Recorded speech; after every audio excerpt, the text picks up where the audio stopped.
Hello, everybody. This is Mike. We're here to talk about if you are dating or have dated somebody with borderline personality disorder. The misinformation out there. There is a huge amount of misinformation. Everybody's got a different idea. But just coming into it, just the natural scenario of dating a borderline, unless you understand what borderline personality disorder is in romantic relationships, unless you understand what it is, you already are coming into it with misinformation because you are assuming that the person that you are trying to have this relationship with is seeing you in the same way that you see them, that they hear you the same way you hear them, and that they're functioning the same way you are. That's just part of the deal. That's why having relationships with somebody with BPD is, it's just so confusing and painful and frightening and all that. So I'm just going to go ahead and read some comments and respond, because if people are leaving comments and I have an opinion about it, it means that there are other people out there who are thinking the same way, and it usually means that I probably felt the same way as you. So I'm sharing with you my thoughts on it now in the state that I'm at. So let me make it clear what this channel is about. This channel is designed to help people who do not suffer from personality disorders, who have been in or are currently in a romantic relationship with somebody who suffers from BPD and or NPD. And these people that you're with, I classify as toxic, meaning that you can have borderline personality disorder and you can be in a state of recovery if you've been in therapy for, as it turns out, takes about 10 years. And if you have been in therapy because you wanted to be and you wanted to be happy and healthy within yourself. If you've done that, then there is a very good chance that, well, I don't know how good of a chance there is, but there is definitely every reason to believe that you have the ability to learn how to have healthy, functional relationships. So if you're somebody with borderline personality disorder and the things that I described don't describe you, then I'm obviously not talking about you. If you're with somebody with BPD and I'm not describing you or your relationship with your BPD, then I'm obviously not talking about you. Talking about people who have been damaged with undiagnosed and or untreated and or, borderlines who are not in a state of recovery. If that doesn't describe you, I'm not talking about you. Okay? So stop telling me that I'm calling you names and saying bad things about you. I don't know who you are. Until you comment, I don't even know you exist. So it may not be about you. Second thing I want to say is if you are somebody with BPD, the best way to make use of this channel is not to listen to see if I understand you the way you think you should be understood or if you think I'm being accurate. The way to get the most out of this channel is to try and understand what it's like for the non-BPD person that you're in a relationship with. Because what I found is that the borderline also is completely clueless as to how they are being experienced, which is part of the pain. They feel misunderstood. It's because they are. And the same is true, we're going to focus on that. If you're with a borderline, you don't have the slightest clue what's going on with them. You are completely clueless as to what they're thinking and what they're doing and how they're acting. And that's part of the problem because you think that they think like you do. And there's no reason you shouldn't. Borderline personality disorder is a very serious mental illness. And the most toxic expressions of this mental illness will be expressed within romantic relationships. Borderlines can be, there's all different kinds of expressions of BPD.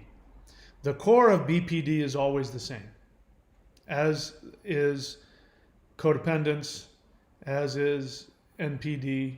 The core of all of that is the same root problem. The expressions of it are different. But I forgot what I was saying. So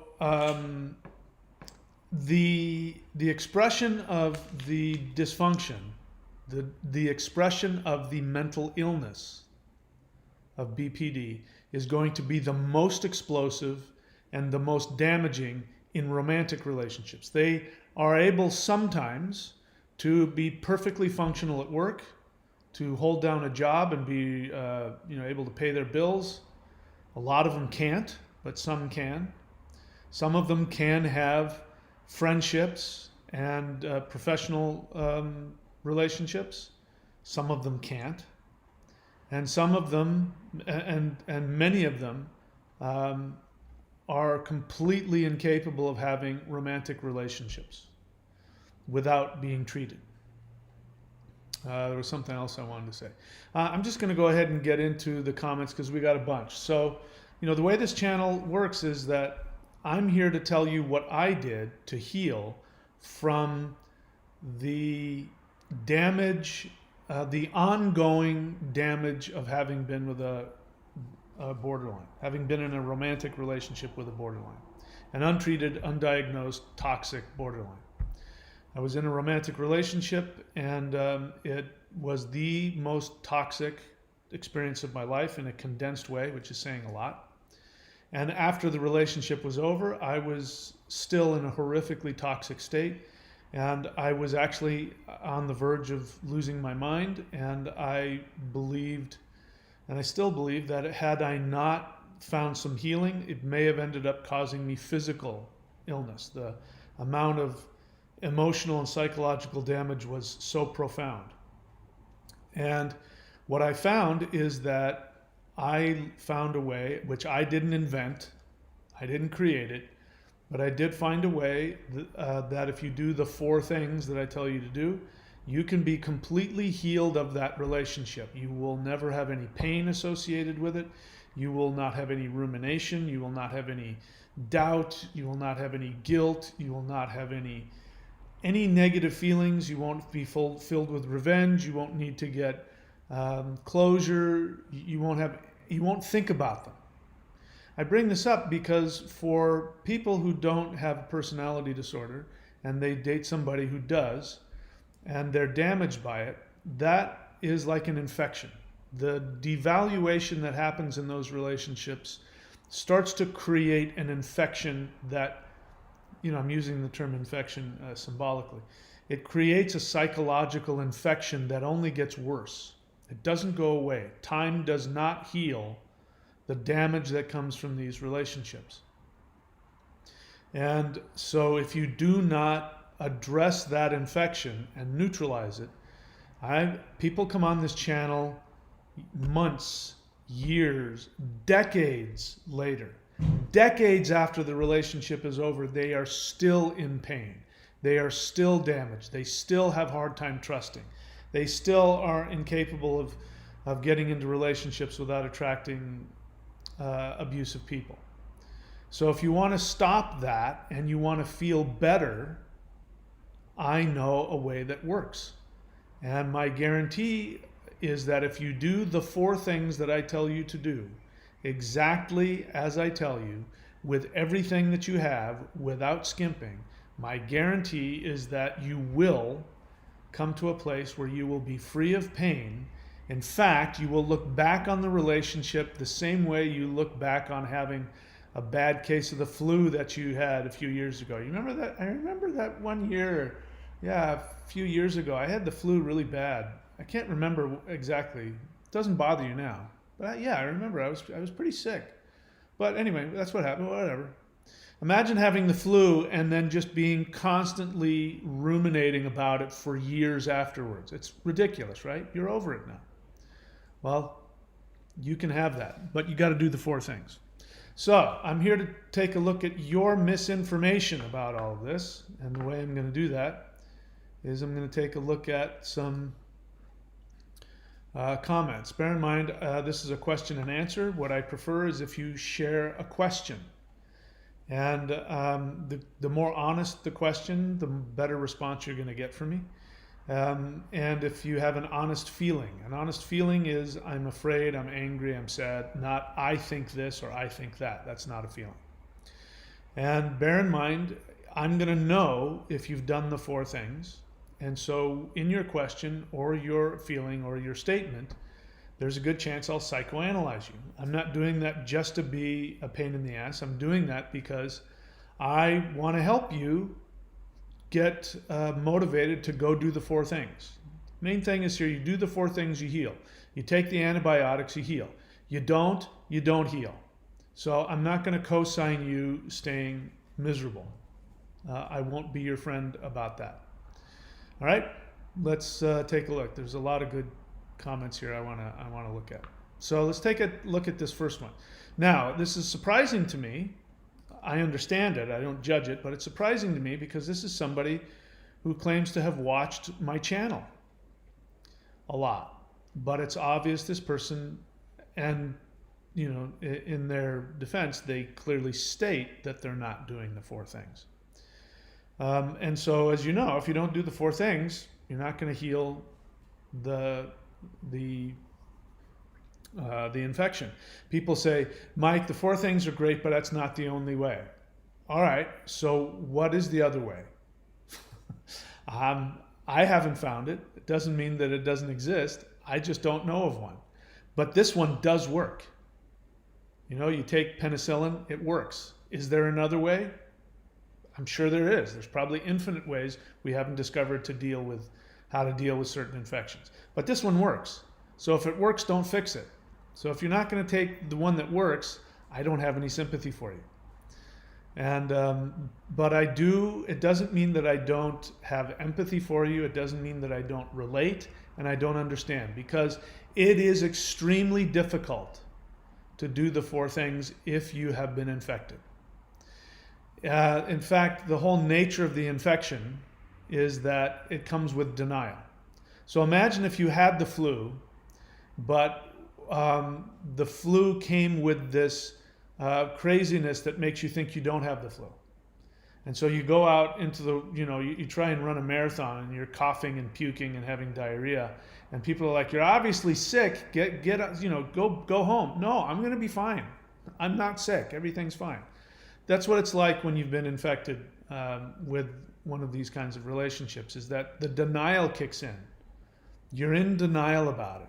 And so while I'm coming at you and being harsh and perhaps even, making light of your irrationality, that's part of the deal. All right, so let's see. This is a huge comment. The other thing is, the longer your comment is, the more you're stuck in your head and the more I have to sift through to see what's really going on. I'm not going to read the whole thing.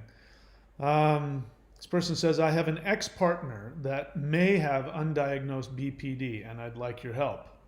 Goes into all the description of what's going on as if it matters. I already know what's going on.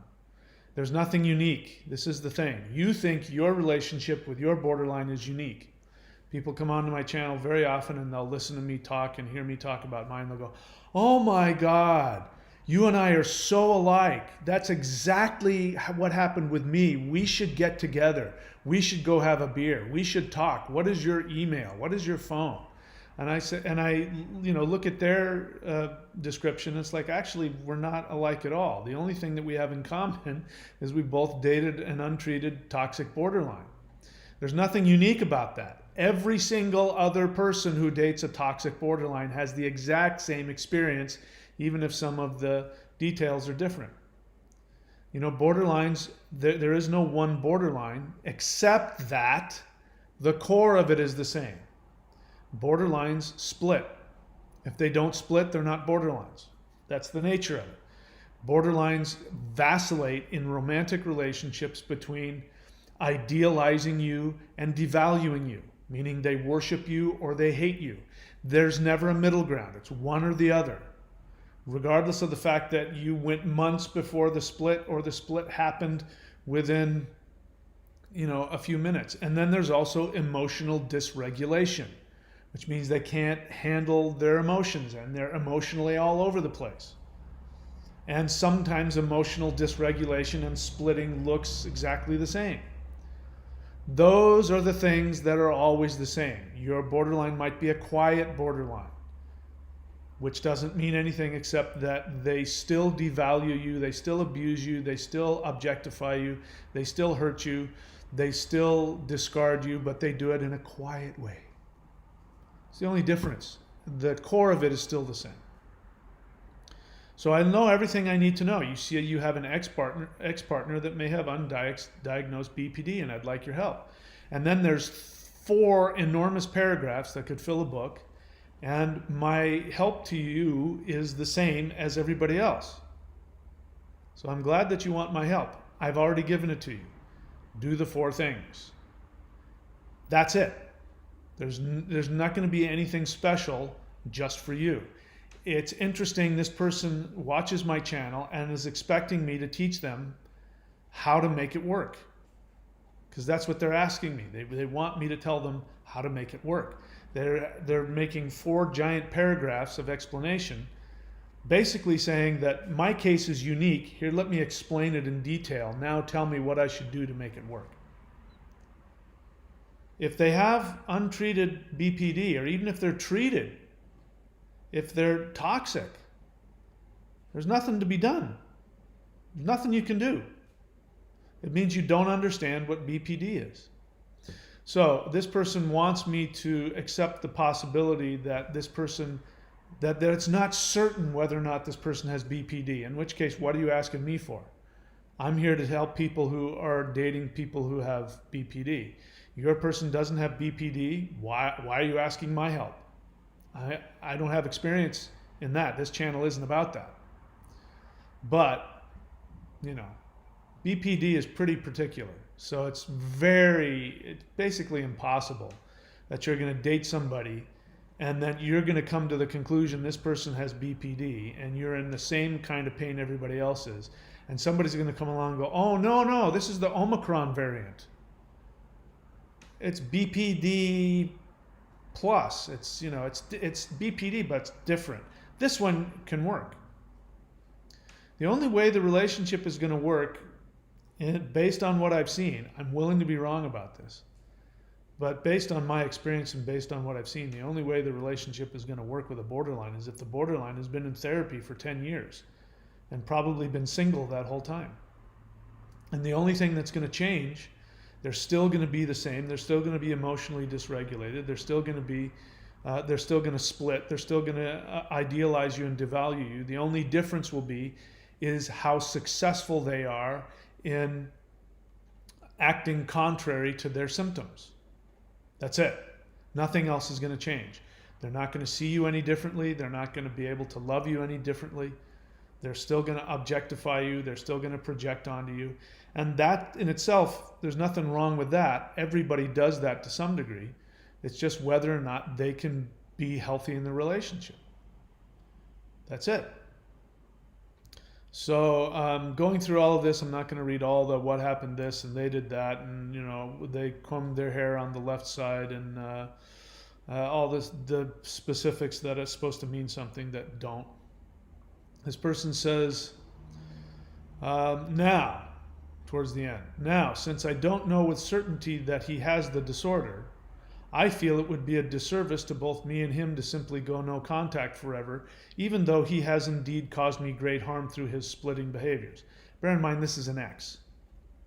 So let's just step back at the irrationality here. You know you're with somebody, as far as you know, based on the objective criteria, they are BPD. They are acting like they have BPD. Most importantly here, they've hurt you. They've hurt you and discarded you. What more do you need to know? At that point, does it matter whether or not they've been diagnosed with BPD or not? What matters is you were hurt. If somebody's diagnosed with BPD and that person actually is capable of loving you, who cares about the diagnosis? People with BPD come on here and get all upset at me and say that I'm stigmatizing people with BPD. I'm not. I don't care about your diagnosis. That doesn't mean anything to me. I care about how you treat me. If you are a borderline, but you have the ability to stay consistent to treat me with love even when you don't feel like it, to be constructive, to follow through, then you are acting with love. I don't care about any diagnosis. Doesn't matter. So what that you're not certain whether or not they have the disorder? So if some I was going to say some cop. So if some doctor comes along and says, well, they don't have full BPD, then that would make it okay.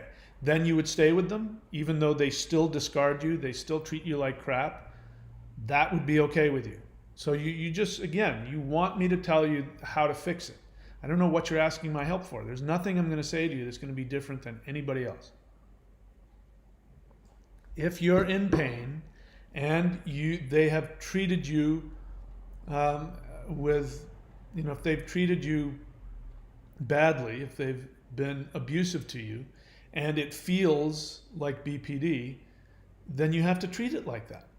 The symptoms, your symptoms, are the same. So again, I don't know what you want from me.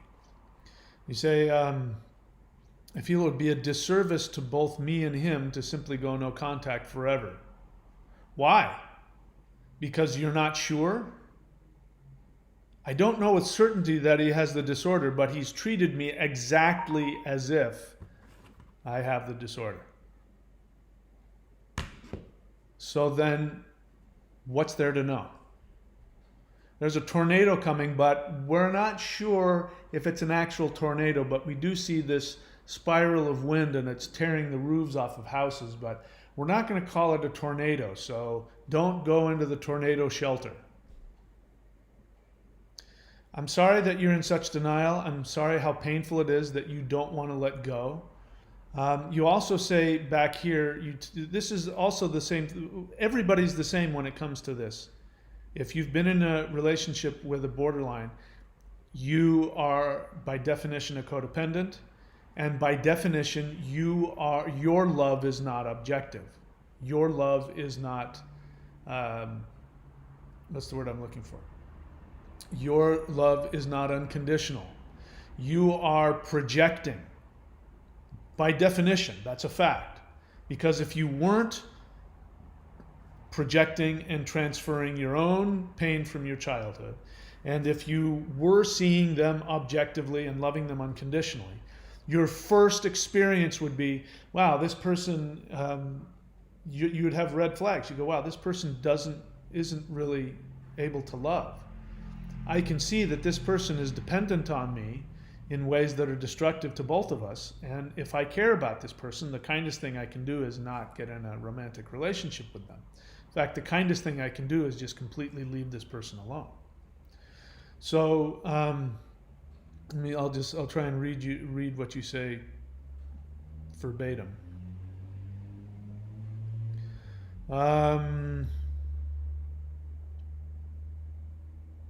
Anyway, I can't find it, but I remember reading in this enormous book that this person doesn't have that kind of love, they're not projecting, that it's real love.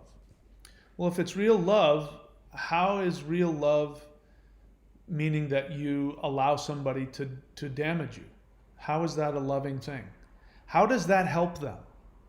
When you allow them to damage you, when you co-sign that, when you make excuses for that, how does that help them? All you're doing is giving them a false sense of security. They are saying, I just need somebody to fix me in this way. Will you do it? And you say, well, yes, I will come in and take responsibility for your emotional dysfunction, and I will be that for you, and it's different, even though I wouldn't take it from somebody else, I'll take it from you. How does that help them? How does that give them the motivation to go and get help? So forgive me for being so harsh, but stop bullshitting me. Stop shoving shit down my throat and telling me it's chocolate. You are codependent, you're in love with somebody you think that's destructive. You are equally as selfish because you don't have the strength to have the unconditional love to let them go so that they will hopefully find the help that they need. Instead, you want me to co-sign you going in and helping them stay damaged. Bear in mind, borderlines they do not enjoy their life. They're in a tremendous amount of pain. They are doing the best that they can to survive. It's dysfunctional. It doesn't work for them. And you're now in your dysfunction and you're trying to help them. And you're not. You're their drug. You're not healthy food for them. You're their drug. And drug addicts, it's not helpful to give a meth addict a bag of meth. And you're their bag of meth. So, sorry, I know you want this to be unique. I don't know why you think I'm going to give you help, because if this isn't about having a relationship with a BPD, I don't have any expertise in that or experience. And if it is somebody with BPD or somebody that treats you the exact same way as a borderline, I only know one response, and that is to do the 4 things. So since I don't know with certainty that it has a disorder, I feel it would be a disservice to both me and him. How is it a disservice to you? So you're saying it is a service to you if you stay connected to somebody that has proven to you that they aren't interested in loving you unconditionally, that they don't have the ability to see you and love you and value you. How is that a service to you? Okay, we can beat that horse to death some more, but that horse is already dead, so we'll move on. Let's see, other misinformation. All right, so here's a borderline, and as I said, my channel isn't here for borderlines. I don't know how to treat BPD. What I've heard, and sounds good to me based on what I've heard, is that if you work with a psychologist, not a life coach, but a psychologist who understands cluster B personality disorders, and if you do DBT every day, do the little DBT workbook stuff, and you go to group therapy and you go to therapy on a regular basis, if you work your ass off, like spending multiple times a week doing this stuff, that based on what I've seen, it looks like that is a potential path to recovery.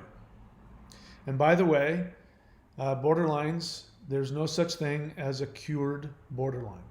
Doesn't exist. Once that mechanism breaks, it doesn't repair. And it doesn't mean that they can't get healing, and it doesn't mean that they can't live in a state of recovery. But borderlines will never be cured. Anybody who says that they've cured themselves of BPD is either lying to you or is delusional or in denial. There's also no such thing as a pure borderline. BPD, borderline personality disorder, is like a petri dish. It attracts a bunch of other dysfunctions and dysregulations. So somebody who has BPD is always going to be comorbid with other things, always. There's never just a pure BPD. So anybody who talks like that either doesn't know what they're talking about. Should I say this? Borderlines, again, has the same dysfunction. There's the same issue that happens with codependence as with borderlines, and that is it has built into it denial. So a borderline is going to deny that they have BPD. With my borderline ex, if I had told her, I think that you are a schizophrenic, she would say, yeah, that's probably true. You're absolutely right. It wouldn't matter what mental disease I gave her. She would have no problem saying, yeah, I'm sure I have that. But once I said, I think you have BPD, that was the worst possible thing I could have ever said. And of course, then that triggered her to split on me and act really psychopathically. So borderlines, there's no such thing as a cured borderline. There's no such thing as a pure borderline. And the idea that and this is in line with what you need to know. So I've tried to do my best to let you know that I don't judge borderlines. I believe that they can be treated. I also believe very strongly that they deserve love. They deserve to be happy. They deserve everything everybody else has. And I also know that it's one of the worst possible things anybody can survive. I have nothing but compassion for them. That said, that doesn't mean that I co-sign or dismiss any of their destructive behavior. And that's why I don't put up with any borderlines in my life or on the channel if they're destructive. If anybody is the slightest bit abusive to me, I block them. If they're the slightest bit abusive to me, they're out of my life. It's nothing personal. Just because I know that they have a mental illness and that they, quote, can't help it, does not mean that I have to volunteer to be abused. And it doesn't mean that I don't have the right to speak out against it. If somebody's doing it, I'm going to tell them.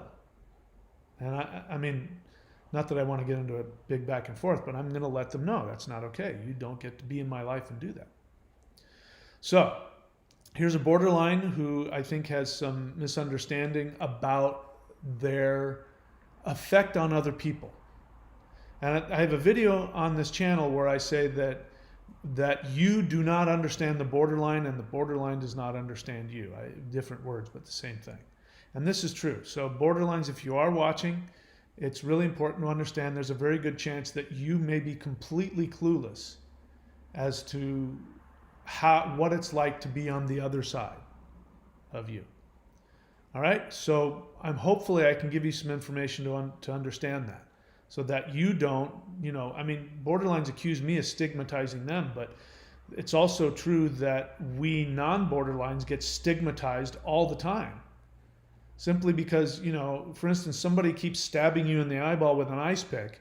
It's not stigmatization to say, you can't stop stabbing me in the eyeball. Why do you keep saying that? I have a dysfunction. Here, put your eye a little closer to my hand here. Come on, stop stigmatizing me. We're not stigmatizing you for having BPD. We're telling you that your behavior is chronically abusive and that you're unaware of it. And whatever awareness you have, if it doesn't result in a change of behavior, that awareness for us is worthless. Because that awareness, the guilt that you have, doesn't prevent you from continuing to cause damage. So unfortunately, from an objective standpoint, as much as we want to give you credit, I'm so sorry you feel guilty about that. I'm stabbing you in the eyeball and I just feel sick about it. I just can't stop myself. That's great that you have that, but unfortunately it doesn't translate in a change in behavior. And so it's not a stigmatization of you. Because if you don't have BPD, this is BPD. If you have BPD, you're going to split. If you don't split, you don't have BPD. You might have borderline tendencies.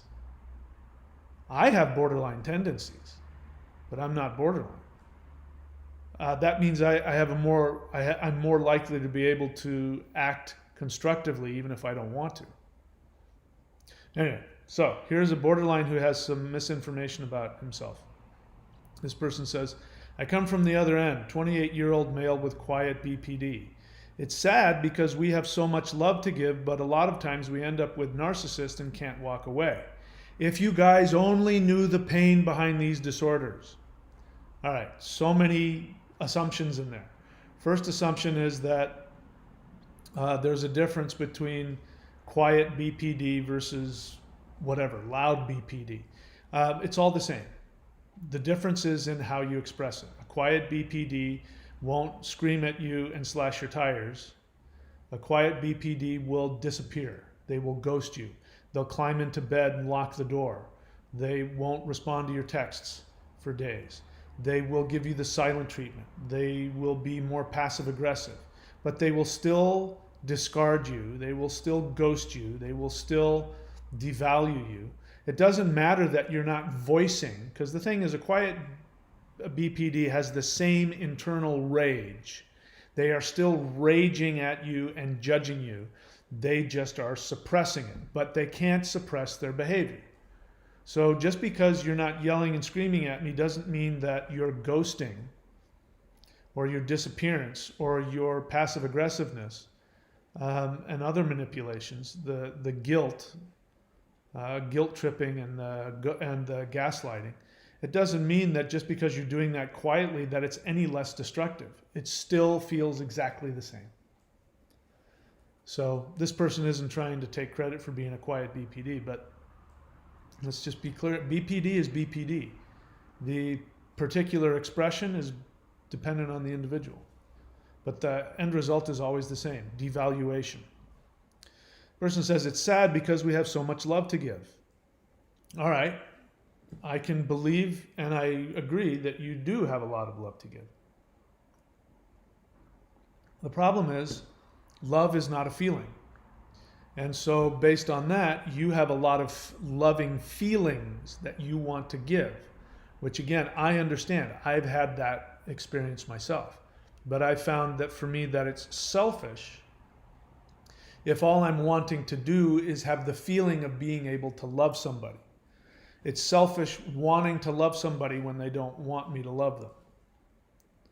And for me to feel sad because they won't let me love them is selfish. Love isn't just about having a feeling and expressing a feeling. It's great when you do. I'm not trying to badmouth that. But if that love or that feeling of love doesn't result in consistent loving behavior, then again, it's worthless. It doesn't mean you're worthless. It just means that that love that you want to give, because when you give love to somebody, when you do loving things, when you're kind to them, when you give them anything, praise, affection, anything that would be an expression of your feeling of love, if what's going to happen is the other person is then going to create a bond of trust with you. They are going to think that this is what you're going to do going forward. They're going to open themselves up and become more vulnerable. So when you change, you stop loving them, or you take your love back, or more likely that love turns into abusive hatred, then it's even worse. That person would have been better off if you had not shared those loving feelings, because you can't follow through it on it. So that means it's not love. Love is an action, not a feeling. Unless you're an infant, borderlines are regressed, or adults that are regressed in an infantile emotional state. Infants are different. Infants are all about having their feelings, all about having their impulses. And so if you're an infant, an adult can tolerate your shifting from loving and devaluing. They can handle that. They don't take it personally. The dynamic is such that the parent doesn't get hurt because the infant isn't capable of having mature love and following through and knowing from what's happening from one moment to the next.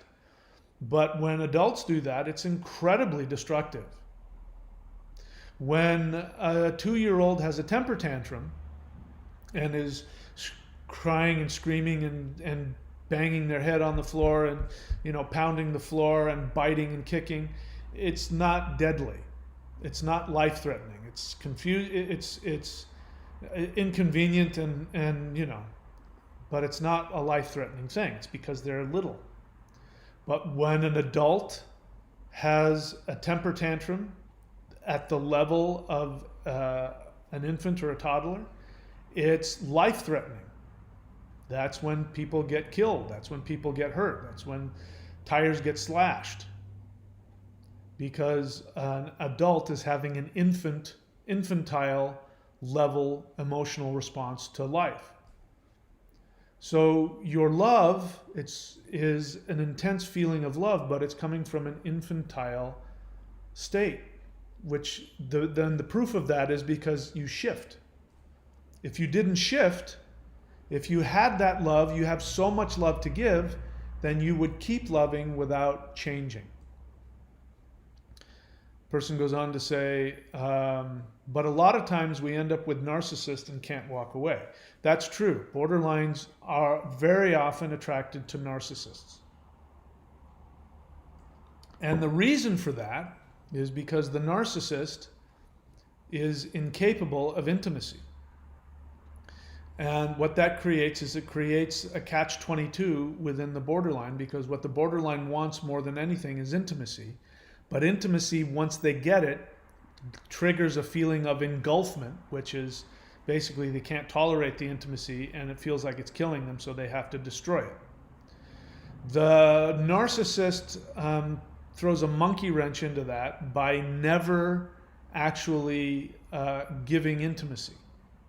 And so since the narcissist is always promising intimacy but never delivers through devaluation and love bombing and intermittent reinforcement and trauma bonds, because of that, this reflects the experience that the borderline had as an infant, and so it keeps them in more of a constant state of idealization, and they like that.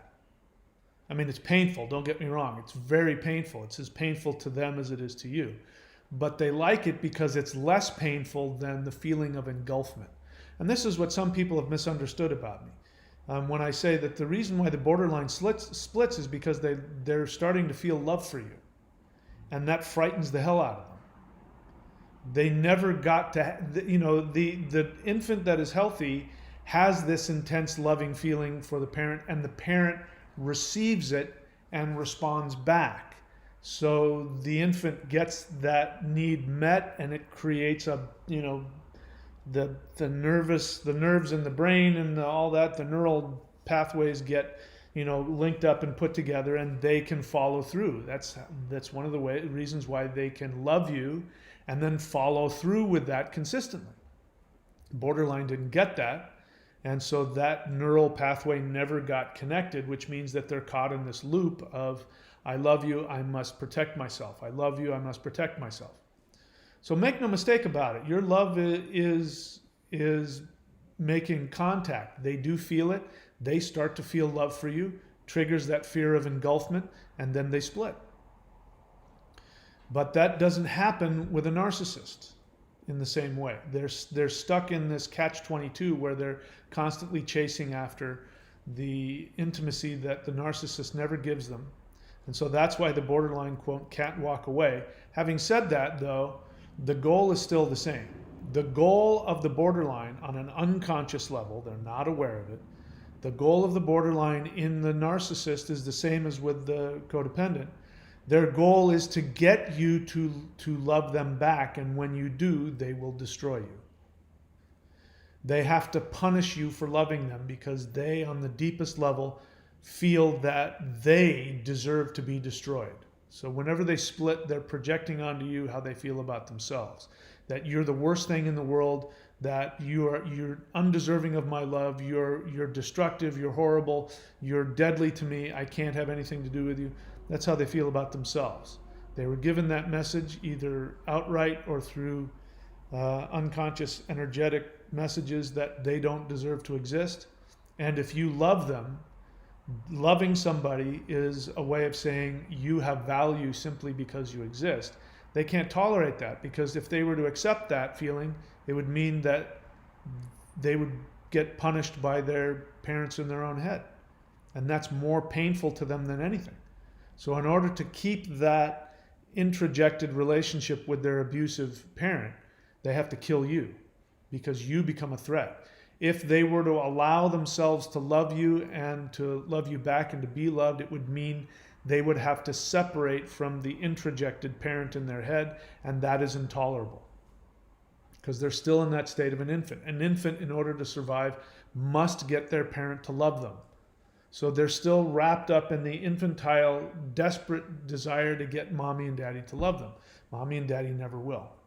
But if you do, they will enjoy that for a split second, and then they will have to destroy you.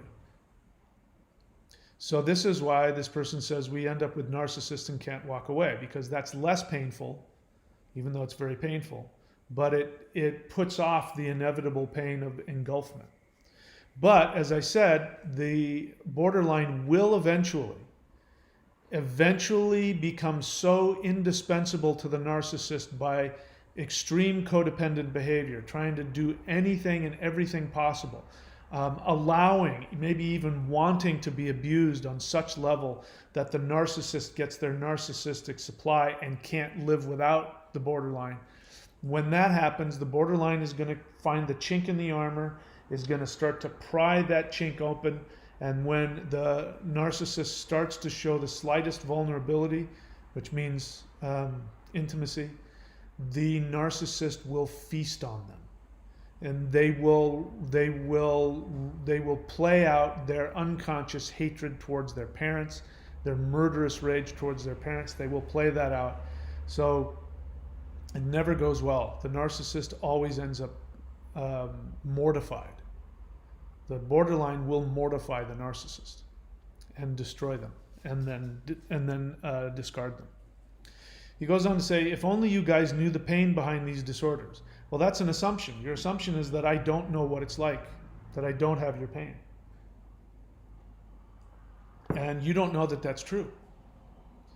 I don't have BPD, which means that I don't have the mental disorder which would give me the opportunity to dissociate from my pain.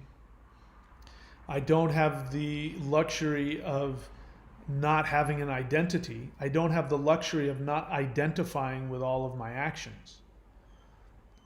You do. I don't have the ability to have gaps of time missing in my life. I don't have the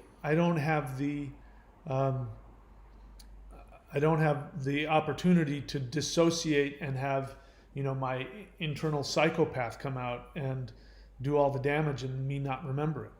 I don't have that luxury. So imagine if you had all the pain that you have, Mr. Borderline, but you didn't have the ability to dissociate. Which is worse? I don't know. I haven't climbed inside your skin, so I don't know what it's like to be you. I have a pretty good idea I think I have some idea. But to say that we don't know your pain is absolutely wrong. We've been with you in some cases for years. We've spent years knowing and experiencing your pain and being there for you and supporting you and having our own pain because you've been inflicting on us the same pain that you experienced. How can you say we don't know the pain? This is your grandiosity, that you're different, but it's also what your parents told you. Your parents told you you're different. And so, but the difference they said is you're worse. You're worse than other people. But what we do, we all do this, is in order to survive, we turn that into magical thinking and we turn I'm worse than everybody into, no, I'm actually better than everybody. This is the grandiosity. This is why, codependents become empaths and super empaths and dark empaths, and how they talk about I'm here to save the world with my empathy. That's their magical thinking to spiritualize their deep emotional dysregulation and dysfunction. Their unresolved pain that they're demanding that the world fix becomes so unbearable that they spiritualize it. And they say, no, I'm not this unsatisfied child who never got love from my parents. I'm not somebody filled with selfish desire to take people hostage and make them love me so I'll feel okay. I'm not somebody who gets their worth based on being the perfect fixer in your life. No, I'm different. I'm touched by God. I'm unique. That's grandiosity. So this is the borderline's grandiosity. If only you guys knew the pain. In other words, if we knew the pain, we wouldn't hold you accountable for your destructive behavior, which isn't true. The pain that you suffer does not in any way make your behavior any less destructive or permissible. Catch-22 is you can't help it unless you get help. So that's a sad thing. So that's why people should get help. What else? Is there some other stuff here that I wanted to talk about? Oh, I could go up talk about this one, but we talked about empaths yesterday, so I'll leave that one alone. What else?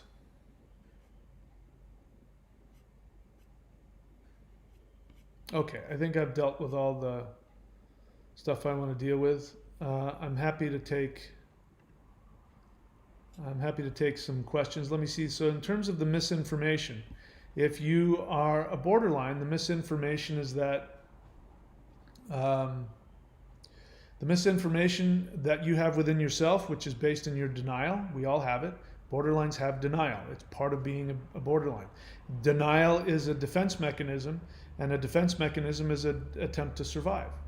Denial works really well when you're in the midst of it, but it doesn't work when you're actually an adult out in the real world. Then it becomes a hindrance. So the denial is that you don't have BPD. The denial is that the people that you have abused deserved it. The denial is that you have cured yourself of an incurable mental illness. The denial is that you don't have an inner psychopath. So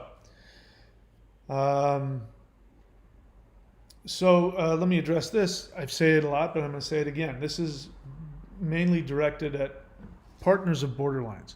The reason I'm sharing this with you is so that you can get the awareness to realize that there is no hope. If you are with a borderline, there is no hope. It's never going to work. It creates, again, the catch-22 where you almost fixed them. You almost got them to the point where they could turn around and love you. You almost had it. If you had just had 10 more seconds, you would have been able to make it work, and they would now love you and everything would be okay. They would be fixed because they finally let your love in, and they would feel good about themselves, and now they can stop all the craziness, and they'll be there, and they'll share with you their pain, and they'll come running to you, and you'll have bliss forever. You'll be in this bliss of codependent, intense, cross projection that will never end. But it never happens. It's always just out of your reach. If you can realize that they do have a mental illness, that they do have this terminal fear of enmeshment. Maybe we should create that new phrase. Borderlines, by definition, borderlines have a terminal fear of enmeshment, which means that it is guaranteed when they feel love towards you or when your love hits them, it is guaranteed that they must destroy you. And the point of that is to get rid of the hope that next time it's going to be okay. Next time I'll figure out how not to trigger them. Next time it'll be okay. We figured it out. The worst is behind us. No, the worst is if they haven't given you the final discard, even if they're treating you better than they ever have, which I doubt, but even if they're treating you better than ever, even if they're telling you exactly why, I know why I did it because my mom this and I had this feeling and it created this fear, but now that I know that, it's never going to happen again, and I promise I'm going to treat you better than ever, and you believe it because he is being very rational and is talking to you in a way that's very clear. And how could somebody not be that aware and follow through? Well, that's the denial, that's the illusion. The enmeshment will come and they will discard you, they will destroy you, they will split on you. Guaranteed it will happen. If not, they're not a borderline. And if you can comprehend that and you can understand that your denial over that there's hope, or the denial over that there's no hope, if you still have hope in a hopeless situation, then there's nothing I can help you with. But if there's something I can say to help you realize, it's hopeless. It's never going to happen. It's just going to be the hamster wheel, the catch-22 that never ends. You've heard of a catch-22, right? You've heard that book, Catch-22? Catch-22 is that a doctor, according to the book anyway, a doctor in the army can give somebody a pass if they're crazy. In other words, they can get them out of going into battle if they're crazy. But in order to get that pass, they have to go to the doctor and ask. They say, I'm crazy, take me out of, take me out of the army. And the problem is, though, if the person asks, it means they're not crazy, because a crazy person wouldn't want to get out of the army. So the only way to get out of the army, if you're crazy, is to ask the doctor, and the doctor will take you out of the army if you say you're crazy. But obviously, if you're asking, you're not crazy. So there's no way out. Same thing with this. There's no way out. If you can accept that, then you'll be motivated to go do the 4 things. But because you also are infected, you're infected, you don't have a mental illness, but you have a psychosis, you have a neurosis, which is codependence. You know what reality is, but you can't tolerate the idea, and it's driving you crazy. You do have an addiction, because even though you know the person you're with is going to abuse you, you can't stop. So you got the opposite. The borderline knows they're going to abuse you, but they can't stop. You know that you're going to get abused, but you can't stop. So the only way out is to do the 4 things. I don't know any other way. What else? Anything else? So misinformation about that. Borderlines can't be cured. They're incurable, but they can get into recovery after about 10 years. You are under the delusion that the borderline is rational, that the borderline has a constant sense of self, just like you. When you say and do things, you expect that the borderline is rational about it, that they will continue to be rational about their feelings, and that they don't have a disconnection with reality. So if you can get out of denial and accept that they aren't in the same reality as you, maybe you'll have the impetus to go and do something to take care of yourself. All right, I'm starting to talk in circles here. I'm happy to take any questions if there are any. Congratulations on your first CODA meeting.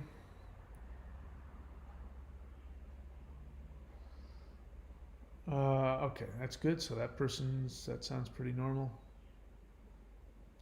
Anthony Piatek, the way to get me to answer a question is if you see people are writing the word question in all caps. That's because I've asked them to do that. There's a lot of people, I can't tell the questions from just the noise. So if you write the word question in all caps, I'm more likely to see it, and then I will answer your question. But you do ask a question. You say, do I share info about BPD to my untreated BPD X? If they're an X, why are you telling them anything? You're not even with them anymore. So why would you do that? How does that help you? If so, how? Note, I am currently utilizing the 4 things. If you're doing the 4 things, then you wouldn't ask this question. Because the 4 things says you go full no contact. Full no contact means you make it impossible for them to contact you. If you are asking me, how do I share my ex that they have BPD, then you're not doing the 4 things. So just to let you know, what are the 4 things in case you don't know? This is the channel, the 4 things that heal BPD. The first one is to go full no contact. That means not that you don't call them, but that you block them on every possible level of communication, and you make it impossible for them to contact you. If you've made it impossible for them to contact you, how are you going to share this information with them? So you haven't even done number 1 yet, which is initially the most important thing. And let me tell you, I know people who have done 2, 3, and 4, but they haven't done 1. And they're literally dying of cancer. I shit you not. Go full no contact. 2, work all 12 steps of coda.org with a sponsor, and then sponsor someone else. If you haven't done that, you haven't done number 2. Number 3, work with a psychologist, not a life coach, not a counselor, but an actual psychologist who understands cluster B personality disorders. Number 4, is that what we want, number 4? Number 4, daily meditation. So some kind of meditative practice. If you do all 4 of those things, as I've told you, they're very simple. They may not be easy emotionally, but physically they're very simple. Every single person listening to me can do that. You can find somebody online who will counsel you for free if you look hard enough. You can go, no matter where you are in the world, and go to a Zoom CODA meeting. You can get a sponsor. You can work the steps. You can sponsor somebody else. You can meditate. You can do all of these things for free from your prison cell. They're all perfectly capable of being done. So there's no excuse. You're either doing the 4 things or you're not. In this case, you have to be perfect. If you don't do it perfectly, you're not doing it. It doesn't mean that you can try your best, but anybody can do these 4 things perfectly. It's not impossible. So you're not doing the 4 things.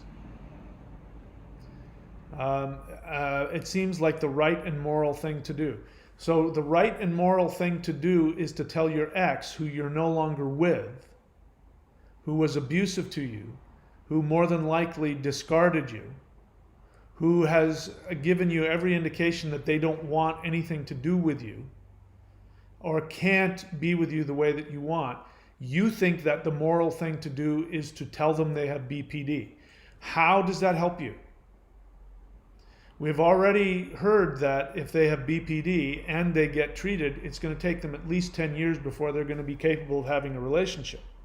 And I guarantee you, 10 years from now, you're not somebody they're going to want to date. If they get into therapy and work on themselves for 10 years, they're going to realize that you were not what they wanted. They're going to realize that you were codependent, that you were actually abusive to them in your own codependent way. Like this, you're trying to find a way to force this connection. They don't want you. Why don't you just appreciate that? Why don't you honor that? The fact that they're acting out of their BPD. You don't understand. What do you mean moral? They never loved you. That's not their fault. They have a mental illness. They're not capable of loving you unconditionally. They're not capable of not projecting on you. They're not capable of not objectifying you. They're not capable of creating a relationship with you that's based on you having to fulfill a transaction in order to have value. None of those things are possible if they're untreated. And they're not with you anymore. Am I making my point? You're in denial. This has nothing to do with you being moral. The moral thing to do is when somebody says, fuck off, you go, no problem. I won't ever talk to you again. I understand. The moral thing to do is if they come back to you and say, hey, I need my fix, the moral thing to do is to say, I can't have anything to do with you. I'm not helpful to you. I care about you unconditionally. So sorry, I have to block off all contact. That's the moral thing to do. And it's not moral to give people unsolicited advice. You're asking me, how do I give my BPD ex, who doesn't want to be with me, how do I give them unsolicited advice? Well, the only reason you would do that is because you want to get back together with them. You want them. You still, don't lie to me, I've been there. You still have a fantasy that if you tell them that they have BPD, that they're going to go, oh my God, really? Okay, I'm going to go to therapy. Hey, you know what? Don't leave. Let's work this out together. Let's heal together. That's your fantasy. Don't lie to me and tell me it's not. And that is selfish. It's abusive. It's controlling. There's nothing about that that's moral. The moral thing to do is to do what I've suggested, is to take care of yourself, to acknowledge that you don't have the capacity, that you have immune deficiency when it comes to this person, and they're very bad news for you, and that the kindest thing you can do to me and to everybody else in the world is to take care of yourself so that you will be a healthy functioning person in society. You're not benefiting me or anybody else in the world if you go back to this borderline who abuses you. You can't help other people if you don't help yourself first. So you want to do the moral thing? The moral thing is, hey, fuck you, I got to take care of me. I am not doing this with you.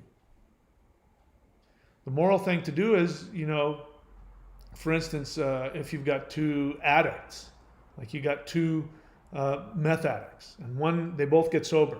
One guy goes back and he starts doing meth, and he comes to the other meth and says, hey, let's go do it. And he says, hell no, better you than me.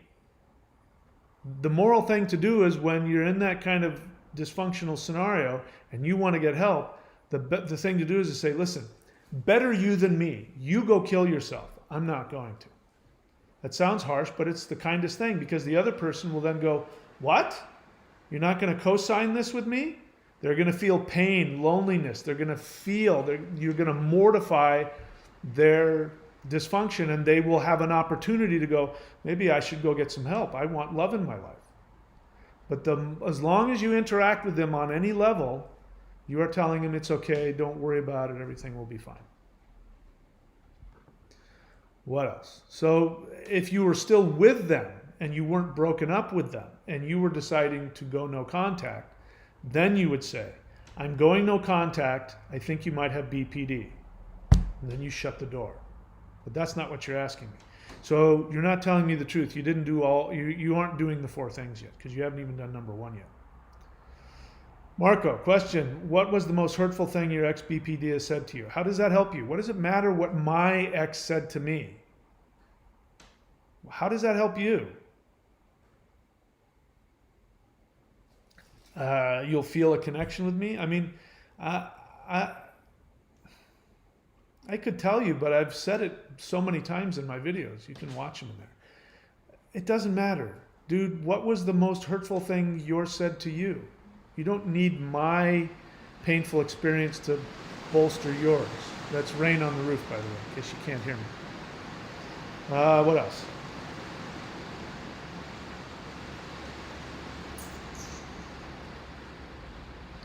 Fran's 1982 question. Is the dynamic between a BPD and a narcissist the same as the dynamic between a BPD and someone on the autism spectrum?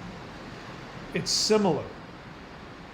Borderlines are attracted to people with autism because people with autism are also have challenges when it comes to intimacy. So what they like about autistic people is that the same thing, that the autistic person won't be able to have the level of intimacy which prevents them from feeling engulfed.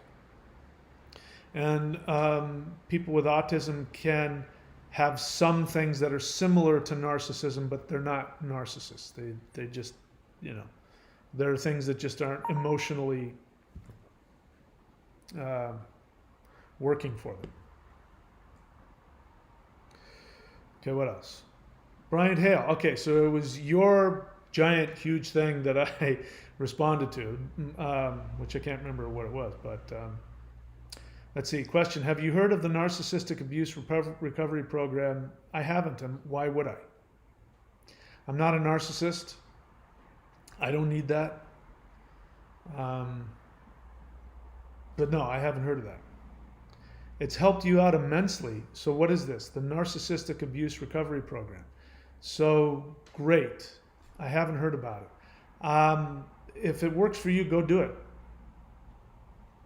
Based on what I read, that you don't think that, basically I read that big thing, you said basically that you're not codependent, that your partner may not be a borderline, and that you love them truly and you're not acting out of codependence, and you think it would be a mistake to go no contact because of all of this hyper intellectualized stuff. And based on what I've read, you sound like a codependent who's in denial. I don't get the sense that you've healed. So I don't know this NARP program.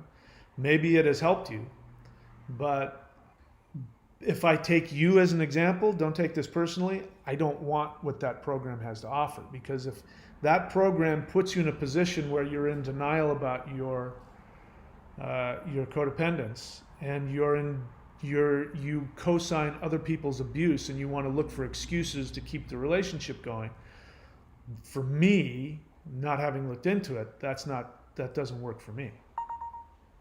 Do you want to be free? Do you want to be free of the pain? Do you want to be free of the rumination?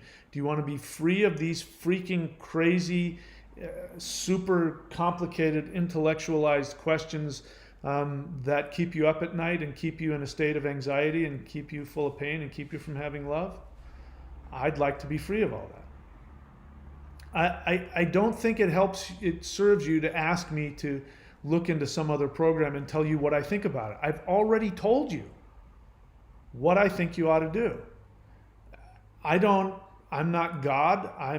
I don't have all the answers. I only know what works for me and what I've seen work with everybody else.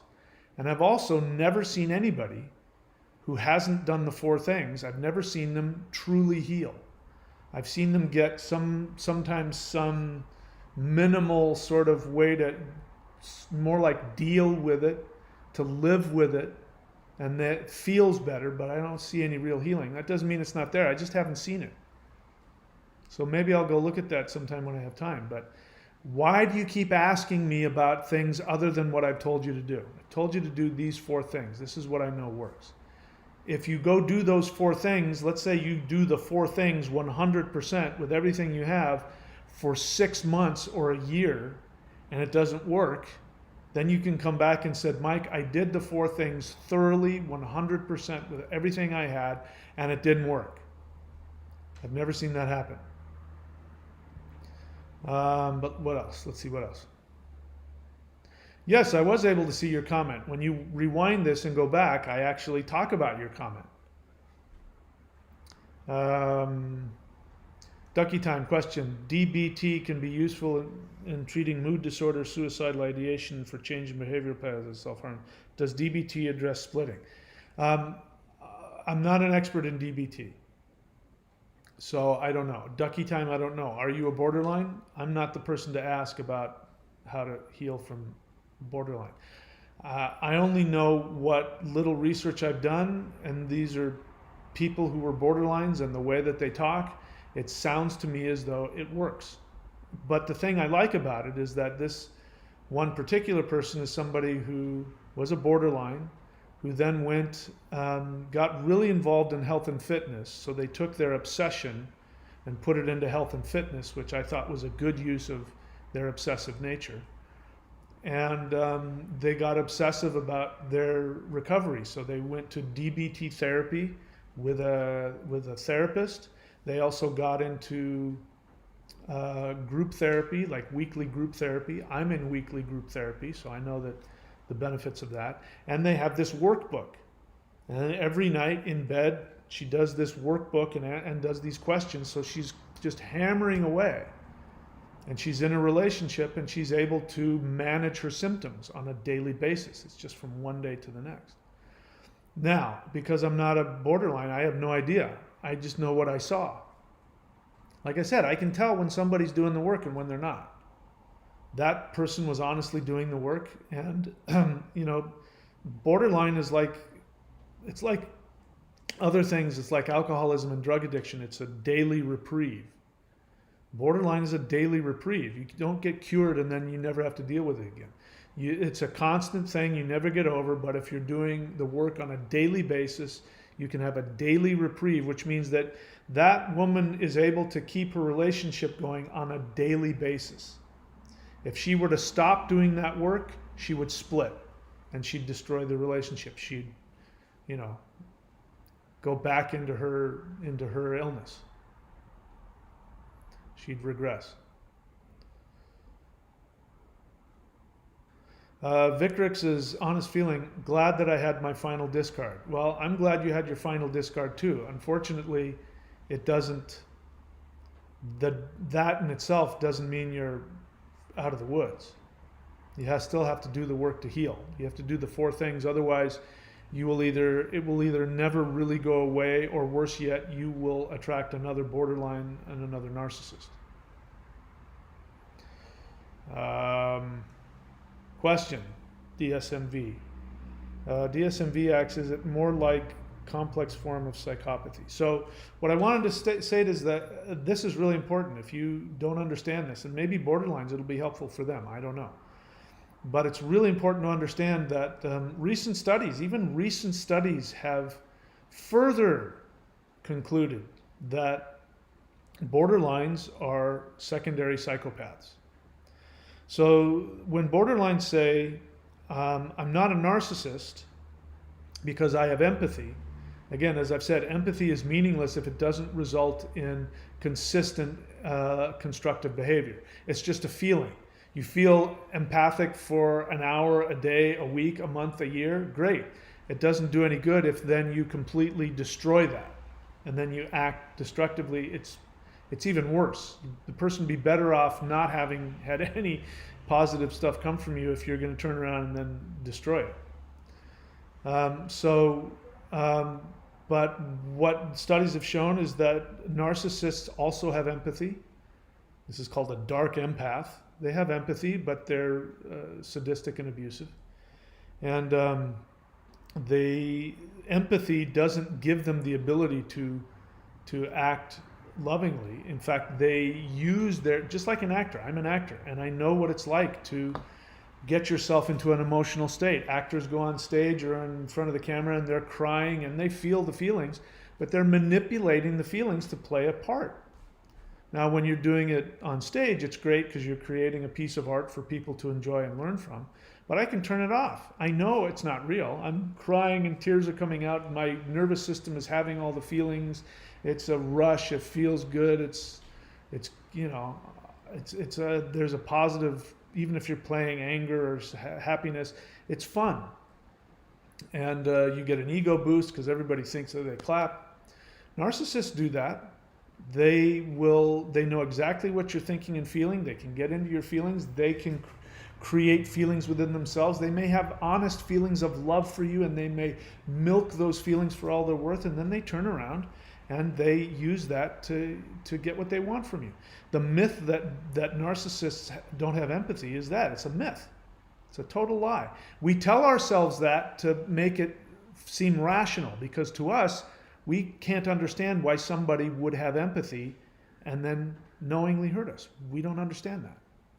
So we, in order to make it rational, we call them evil. Or we say they're sociopaths, they don't have any feelings. But it's not true. It doesn't mean that there aren't narcissists who don't have feelings, but you get what I'm saying. So for a borderline to say, I'm not a narcissist, I have empathy, that in and of itself doesn't mean anything, because that you can still be a psychopath and have empathy. That make sense? But it's now, psychology has come to the place that borderline personality disorder is just a subset of narcissistic personality disorder.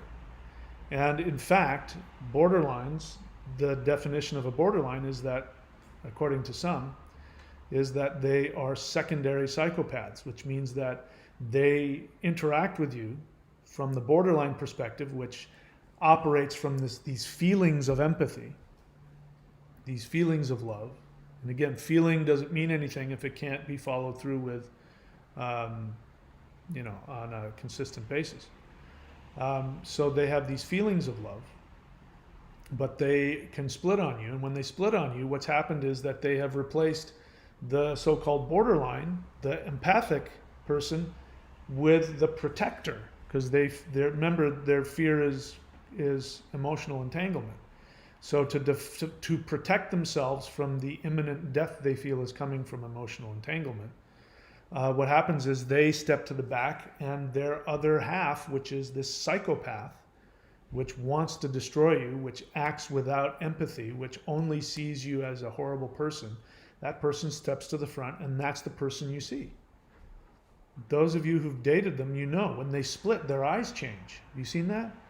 you'll see in a split second, their eyes will change. Sometimes their eyes will change color. Sometimes their face will change. There's a whole different person looking at you. You can see that the person looking at you isn't the same person you were just talking to. So they're this close to having dissociative identity disorder. And when they split, the psychopath, and if they're splitting, if they don't split, then they're not a borderline. So if they don't have this secondary psychopathic nature, they're not a borderline. Those are just the facts. And, nobody likes to hear it. Borderlines don't like to hear it.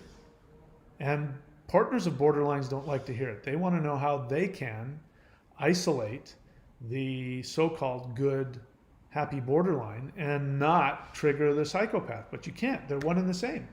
You can't have one without the other. So where did that come from? Was that a question? All right. I think I was responding to somebody's question. Is it like a more complex form of psychopathy? I think you're asking is BPD. I don't know about complex form. I mean, it's just psychopathy is, I guess, psychopathy. And nobody, you don't have to be a borderline or a narcissist to be psychopathic. It just means that you're acting out destructively, consciously destructively, trying to hurt somebody, and you're either incapable or unwilling to have any empathy for them as you do it. So that's why borderlines are secondary psychopaths. Now, and borderlines dissociate. So oftentimes they will revert to a psychopath and they won't remember doing it.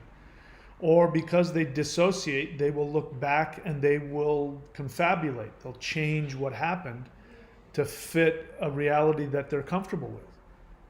They're more interested in justifying the feeling that they have. When they've split and afterwards they're full of guilt, they can, I'm not saying they do all the time, but they can confabulate. In order to make themselves comfortable, they will say, no, you made me do it. You did this, you did that. You forced me to cheat on you with that traveling football team because you were mean to me at dinner when you looked at your watch and you didn't tell me you loved me. So I had no choice. I couldn't help myself. I had to go cheat on you. I got angry with you and I yelled at you and I called you names, but I couldn't help it because you did this. Or, no, that's not what happened at all. In fact, during that day I went shopping. I wasn't anywhere near those people.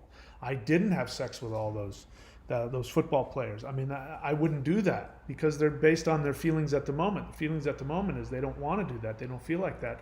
So when I look at the past, I obviously didn't because I don't feel that way now. Dissociation. What else? DSM question. Do I do the 4 steps with BPD mother? Are you asking me? And it's not the 4 steps, the 4 things. There's the 12 steps and the 4 things. So do you do the 4 things with your BPD mother? Yeah. If your mother is an untreated borderline and she's damaging to you, yeah. You go no contact. You make it impossible for her to contact you.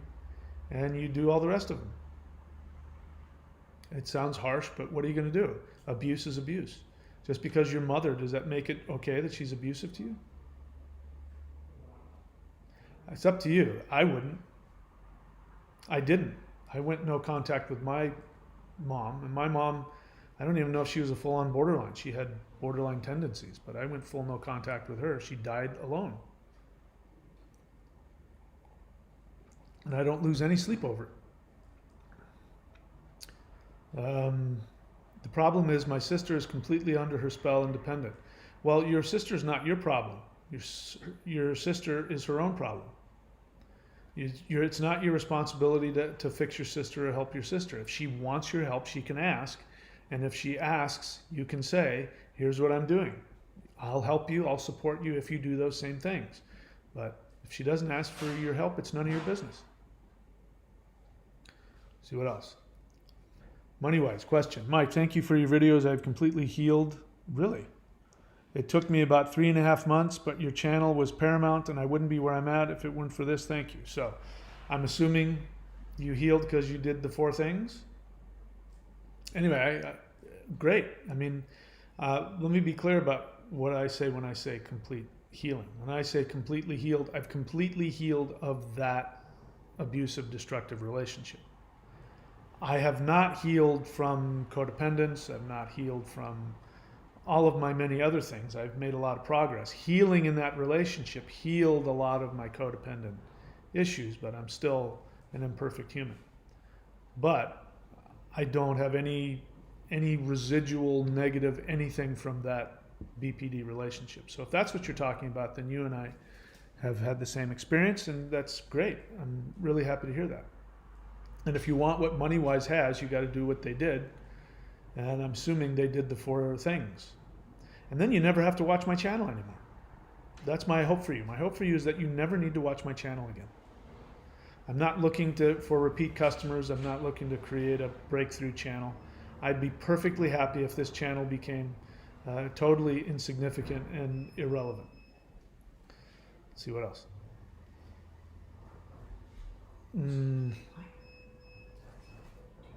Hang on one second. It's in the yeah. No worries.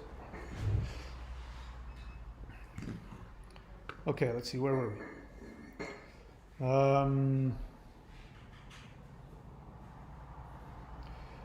Okay, so Peleac, if you have a question, write the word question so I can see it. You say, my BPD ex dumped me but is stalking my social media every day. What does that mean? What do you mean, what does that mean? It means that they're borderline. And that's what borderlines do. And this is a surprise to you? You haven't gone no contact yet, have you? I mean, number one is you go full no contact. So full no contact means you make it impossible for them to contact you. It also means that you don't go to social media looking for them. So you can block them. You can block them on Facebook, on everything. So you haven't done that. So what more do you want from me? I can only offer you a specific kind of help with that, which is do the 4 things. So if you do number 1, you wouldn't be asking me that question. So if you want my help, and you want what I have, you got to do what I did. Brian Hale Espinosa, I didn't mean to infer that I was in denial. I'm inferring that you're in denial. About my codependence. Oh, you're not in denial about your codependence, and yet you want to tell me that you said something, and you want me to go look for it. You said something to the effect of, I'm not trying to fix them. It's not a codependent kind of love. You also told me that I'm not sure that they're BPD, so do I have to go no contact?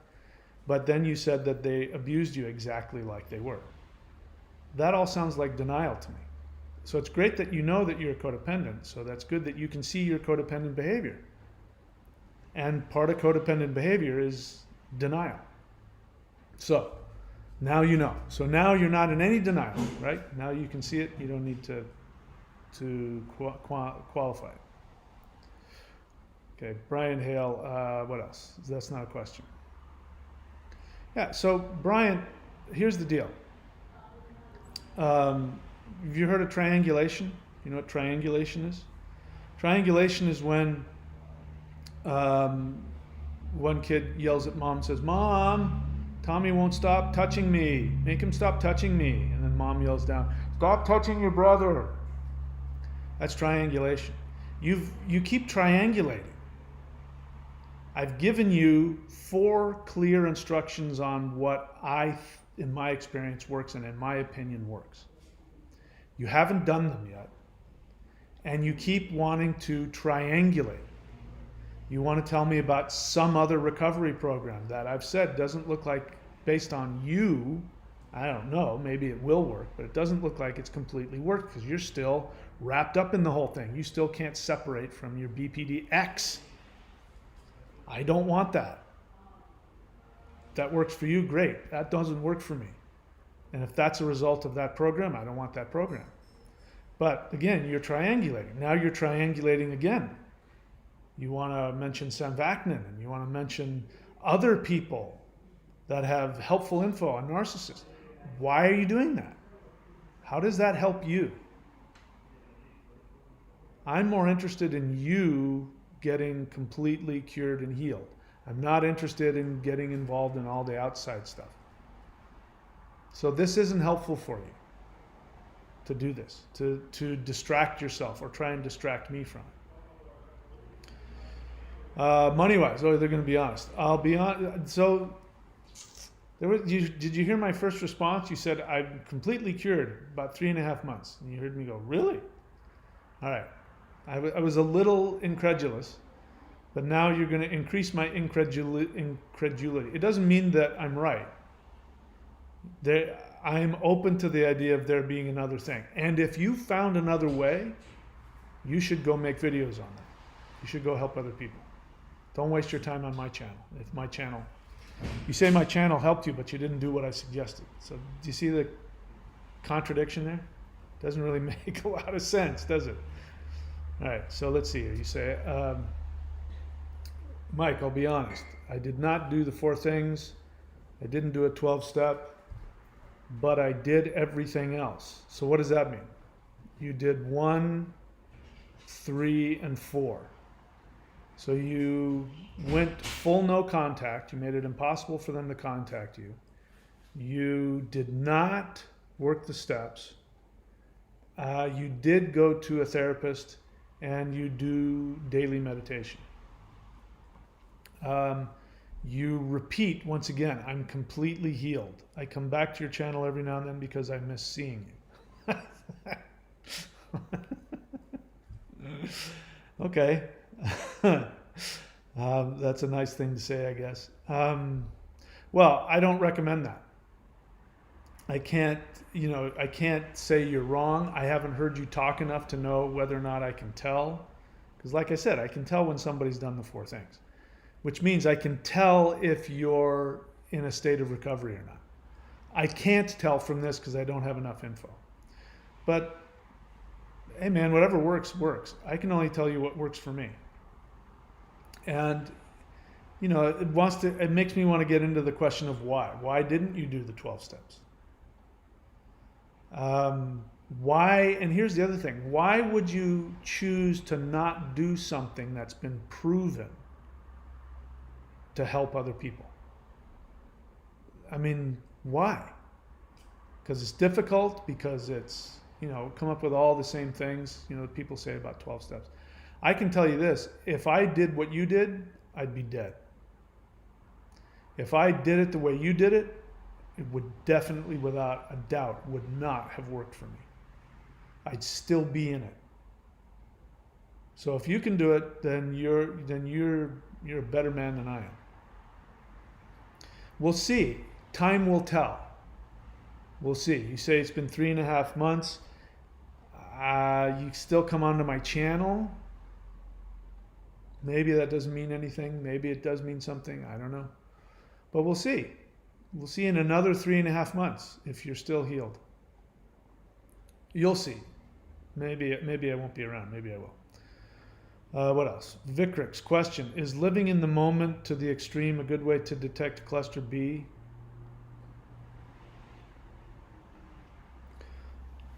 I don't know.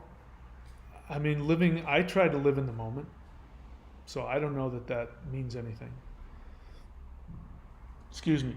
I do know what you're saying, which is that by the cluster B living in the moment, what it means is that they only operate from whatever impulse is flying through them at the moment.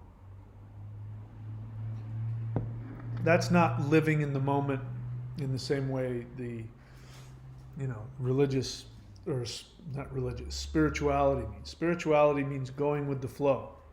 Living in the moment also means being aware when you have contradictory feelings. When you feel like doing something destructive and instead you do something healing. That's also living in the moment. Living in the moment means that let me give you again my definition of enlightenment. My definition of enlightenment is having all of your thoughts, all of your feelings, all of your impulses, positive and negative, happy, sad, hateful, loving, to have all of these contradictory feelings, no matter how pleasant or unpleasant, without any judgment, completely seeking to have them and be part of them and feel them. At the same time, having the awareness to take positive, constructive action for everybody, even when your instincts and your impulses and your feelings are telling you to do the exact opposite. That's enlightenment. And that's living in the moment. So if you're talking about people who are only able to operate based on their impulses, they're not living in the moment. They're running away from their feelings. They act on their impulses to try and get rid of the uncomfortable feelings that they have. When a borderline is splitting, they're filled with this impulse to destroy you because they're afraid. And so they act on that impulse. There's no living in the moment. There's no awareness of, I really want to destroy this, but that would be really damaging to them, and it's not realistic. It's not what's really going on. And that's not what's going on. They're completely operating off of their impulse. It's a narcissistic defense mechanism in order to try and feel better in the moment. But it's not living in the moment. Tango November. So, I honestly don't know what to do with you. I mean, I've been direct and harsh with you, and it just bounces off of you. And you keep coming back saying all this weird stuff. You are acting, I will say, you are acting like a narcissist. Some narcissists like negative attention. They just like attention. So any negative attention is okay with them. As long as you're paying attention to them, they're getting their narcissistic, certain types of narcissists, they're getting their narcissistic supply. Inverted narcissists, covert narcissists, whatever, these are people who actually look like codependents, but they love playing the victim and they love getting the negative attention. So you seem to be one of those people, I won't lie. I could be wrong, but you say, what's strange to me is I think I was born with natural psychopathic traits and my parents tried to abuse the narcissism out of me. That is one of the most ridiculous things I've ever heard anybody say. How does that make you feel when I say that? Does that make you feel good? Do you kind of laugh because I said you were ridiculous? Do you get off on that? Then you may be a narcissist. They tried to abuse the narcissism out of me and it just caused me to be somewhat codependent. I mean, your understanding of these terms is completely, totally inaccurate. Completely, totally inaccurate. A narcissist is a codependent. Narcissists, psychopaths, borderlines, and non-cluster B codependents. They're all codependent. So you didn't go from one to the other. If you're a narcissist, you're already a codependent. If you're a borderline, you're already a codependent. And that doesn't make any sense. You have natural psychopathic traits, and so your parents become psychopathic and abuse you. I mean, really, you do sound like, not only like, you sound like something's broken. Like your rationality is so skewed. Your ability to understand and interpret objective reality seems really off. Like you should be in a mental ward kind of off. I'm just being straight with you. So I honestly don't know what your deal is. I don't know why you're on my channel. This channel is for people who have been damaged in romantic relationships with borderlines and narcissists, and they're seeking to get themselves back. You seem to really like playing the role of the narcissist, and you want to get all in that with me, and you really want that label. But yeah, whatever's going on with you, I can tell you haven't even come close to doing the 4 things. And I don't even know if you should, because I don't even know what your issue is. 4 things are for non-cluster B codependents who need to heal from narcissistic abuse. I don't know what the hell's going on with you, but I would strongly recommend that you go see a therapist. I'm this close to blocking you because I just don't think that my channel is relevant to you. I haven't heard one honest feeling come out of you yet. Not even a denial codependent feeling. I haven't heard anything out of you that sounds the least bit normal. So I hope that doesn't hurt your feelings. I'm just being straight with you. All right, is that it? Are we all done? So here's the bottom line, guys. Money-wise, if what Money-wise says is true, he is the exception to the rule. And I'll be honest, Money-wise, I have doubts. I don't doubt that you have benefited. If you went full no contact and you are in therapy, I'm willing to accept the possibility that that might be the path for you. I have doubts that you have completely resolved your codependent attachment. And let me be clear about that. I'm prepared to be wrong about that, but here's why I say this. In my experience, if non-cluster B doesn't work the fourth step, in my experience, the dynamic never gets resolved. There's never any closure. They may become fully aware of their codependence. They may become fully aware that the borderline is abusive. They may become fully aware that there's no hope. They may become fully aware of the idea that that they were transferring and projecting and objectifying and vice versa. They may be completely aware of that. It may even give them the ability to separate and not be with that person. May even give them the ability to have some more healthy relationships. But in my experience and in my observation, there's still something that never truly gets resolved. And I've seen this with people who've come onto the channel and said similar things. I was blah, blah, blah. It's been over 20 years, but I still think about her from time to time. And somebody came on and said that, and I said, you're not healed yet. They didn't like that. He said, I was saying something positive and now you're attacking me. No, I'm just being honest with you. You're not healed. I wouldn't think about my borderline ex if it weren't for this channel. I would have forgotten about her completely. And I don't. I come onto the channel because I still like the idea of helping people and I still like the subject, but I don't need this. I don't need to do this. I don't need, it's really just kind of something. I was bored today. I was going to go surfing and I couldn't go surfing, so I had some time on my hands. So I thought I'd come here and do this. But as I said, my goal is to get so irrelevant that nobody needs to watch my channel anymore. You guys do the four things, and you go to your counselor and or your CODA group, and you talk about it there. You don't need to come on here anymore. That's my hope. I'm happy to stay only because it seems to be helping people. But if I didn't see that, I would stop doing this. So I don't know, money-wise, whether that's going to be the case for you or not. Maybe, maybe not. I don't know. I guess that's the thing to look out for. Do you still think about them? Do you still wake up in the middle of the night?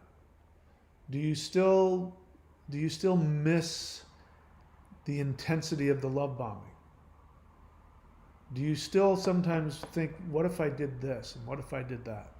Do you still have any rumination? The reason why is because and to be clear, I'm doing the same thing, but you're so clear about you're 100% healed now.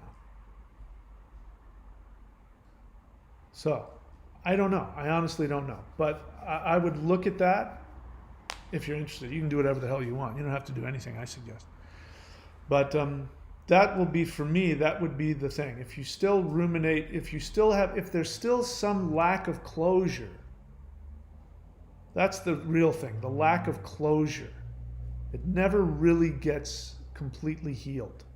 It's fully healed, but it scabs up every now and then. That's my experience anyway. What else?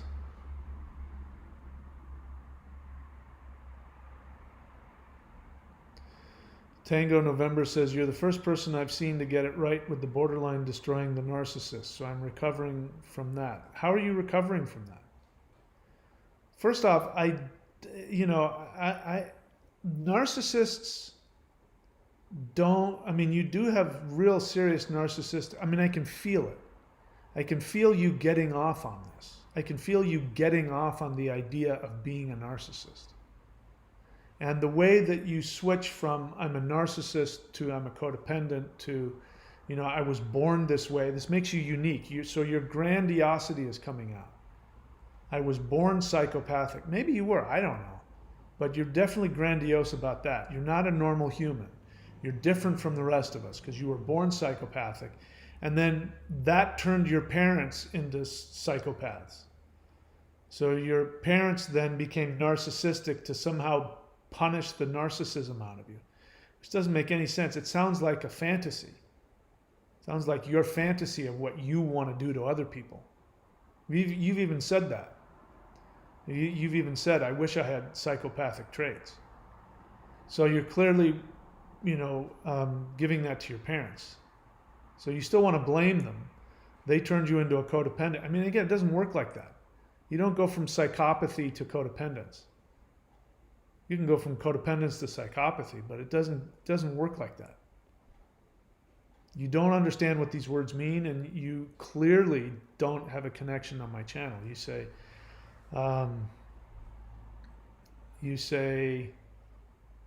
that I'm the first person to get it right about the narcissist, about the borderline destroying the narcissist.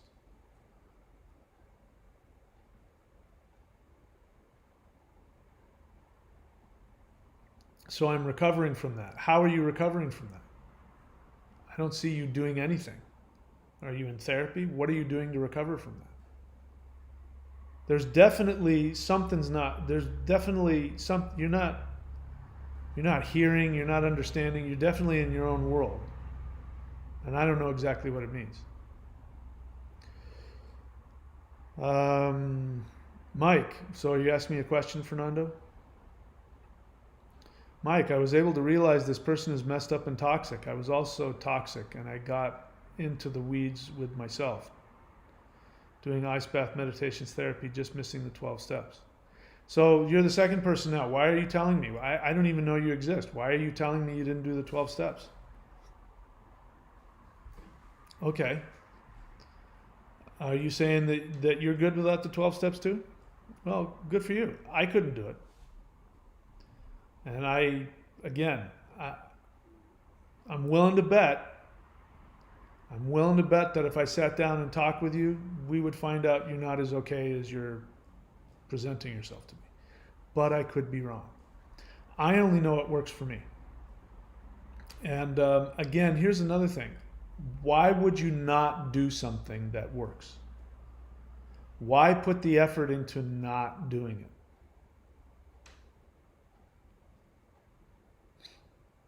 Okay, thank you. I appreciate the honesty. Honest feeling, not completely resolved, but the other three things have helped me tremendously. Great. Again, I don't understand why do you not want to be fully resolved? I'll tell you why. Because codependence is a form of addiction.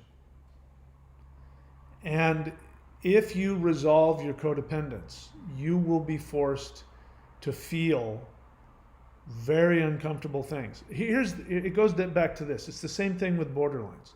Borderlines, narcissists, codependents, and maybe the rest of the world, I don't know, but certainly these three. The main issue is that you did not bond with your parents. You did not get love, and you were not given the fulfillment that comes from being told and the feeling that you have value simply because you exist. That creates a deficit within you that you are constantly seeking to fill. And that deficit is getting mommy and daddy to finally see you and love you. If you don't get that, on the extreme level, you become a narcissist and a borderline. further down the spectrum, you become a codependent, a non-cluster B codependent. Codependents end up what? With narcissists and borderlines and some other dysfunctional person, an alcoholic, a drug addict, something like that. The addiction is the same. The addiction is that trauma bonds, we could go through how trauma bonds create addiction. The addiction to the chemical, the addiction of the feeling of, okay, I've gotten over the hump for now, everything's going to be okay. The addiction that you get, the intermittent, I forget the word, intermittent gratification that you get from the narcissist and the borderline. They threaten to take the love away and then they give it back, and that response creates a flood of chemicals in the body, which makes you feel good in the moment, and then you become addicted to that.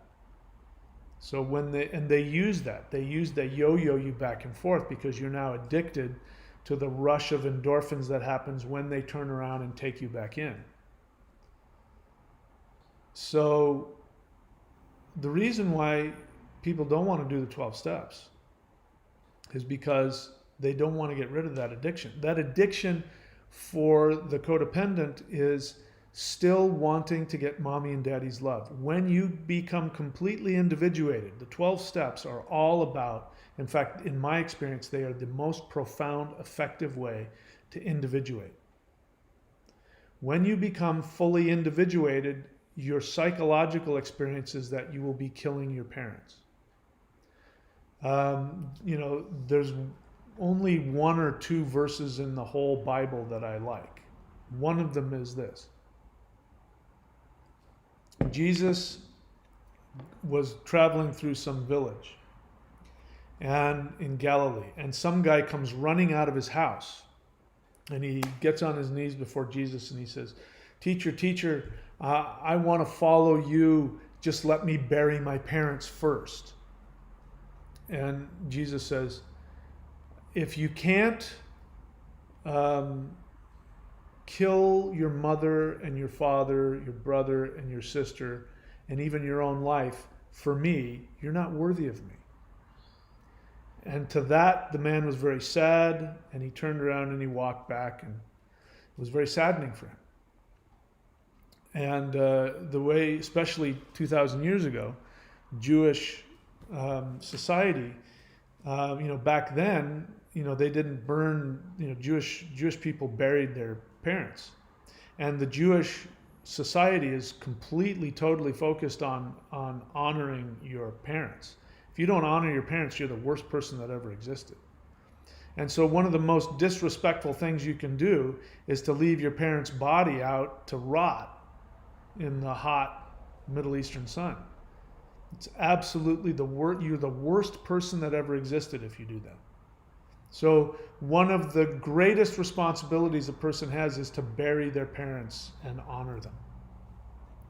So for this guy to come and say to Jesus, just wait one day while I bury my parents, that was the most reasonable thing a Jewish person could ask a religious leader. In fact, there wasn't anything more. In fact, he was expecting Jesus to go, oh my God, you're burying your parents? We're all going to stop and we're going to honor your parents with you. You're a good spiritual man. And he said the completely, totally opposite thing. He said, if you don't have the ability to kill your mother and your father, your brother and your sister, even your own life for me, you're not worthy of me. And so when you become individuated, you will unconsciously be killing your parents, which for an infant or a toddler that has not been given love, that is death. That's the worst death a toddler can experience, is the death of their parents, because without them, they'll die, literally. So the reason why people don't want to do the 12 steps is because they will become individuated. When they become individuated, they will then separate from their parents, and they will be killing their parents. If you grew up in an abusive home, you were told energetically or verbally, you were told, your job is to make me happy. If you don't make me happy, you're killing me. If you are sad, you're killing me. If you're mad, you're killing me. If you don't fix my feeling, you're killing me. This is codependence. You aren't valuable unless you're meeting your narcissistic parents' needs. So in order to get that need met, you chase after a borderline or a narcissist, because they will treat you exactly the way your parents treat you. They will objectify you. They will give you a transactional relationship where your worth is based on what you do for them. And if you're not perfect about it, you will be punished. You have zero value and zero worth in terms of you just existing. That's what your parents did. So when you individuate, you destroy that connection. And you can't tolerate that. So you don't do the 12 steps. And again, in my experience, if somebody doesn't do the 12 steps, unless they're a borderline or a narcissist, I don't know what they need to do. But if you're not and you don't do the 12 steps, then guaranteed what will happen is that you won't completely individuate. Psychiatry and psychology is good. And I think the unbeatable team is 12 steps and psychology. Those two things together are an unbeatable defense. Because psychology, the goal of psychology is to help you individuate, but it doesn't have the power. It has the ability to peel back the lid, and you can see in your unconscious. You go, oh, that's right, I keep chasing after borderlines because I have mommy issues. And I can see that I'm still trying to get my mom's love, but that awareness won't fix you. It doesn't have the power. It doesn't give you the power to change your behavior. You can have that knowledge and still be in a borderline relationship. In fact, there are people who've been on here who say, but you don't understand, being with my borderline was the most healing thing for me because I could really feel and relive my dependence on my mom, and every time that she would split on me, the pain it would create in me would make me realize on a deeper level, which is complete nonsense. It's total fucking nonsense. So again, guys, I can't say one way or another. I'm just telling you my experience, and my instinct tells me that somebody says I did 3, but I didn't do the 12 steps, then you're not fully resolved. I don't think you're fully healed, and I'm totally open to be wrong about it. But I challenge you to prove me wrong, and here's how you can prove me wrong. You've only done 1, 2, and 4, and you're quote healed, and I don't need to do the 12 steps. Prove me wrong. Now go do the 12 steps for a year. If after the end of that year, it doesn't cost you anything, you already know it won't hurt you. I know you're saying, I haven't done the 12 steps. I know that they'd be good, but I haven't done them. I don't need to do them. Not everybody needs to. I know you're going to say that. So if there's something that will help and can make you feel better, you have nothing to lose by doing them. So my challenge to you is to prove me wrong. Go do the 12 steps with everything you have, with a sponsor, for a year, sponsor somebody else, and then come back and tell me that there was no significant change in your healing.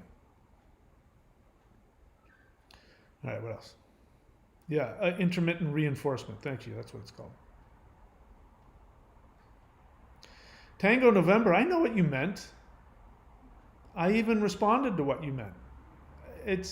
I knew what you meant then. I don't know what you're trying to explain.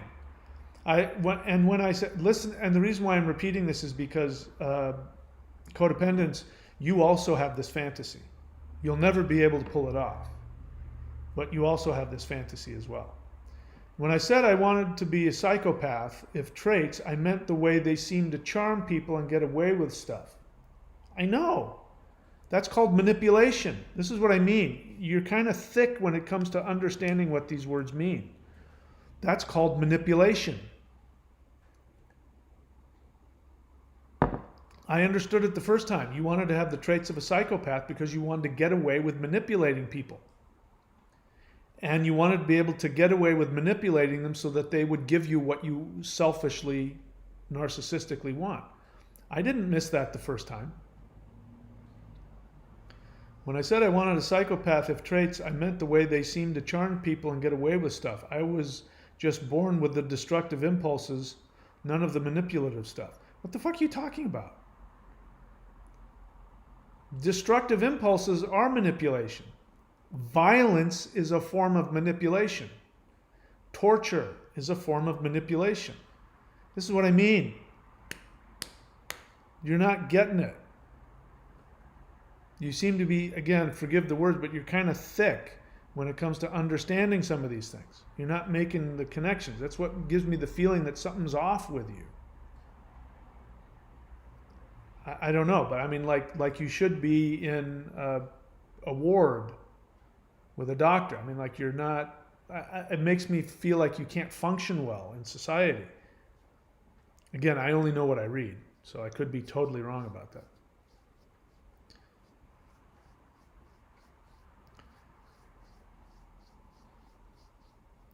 Yeah, okay, so I didn't get the quote exactly right, but the feeling is still the same.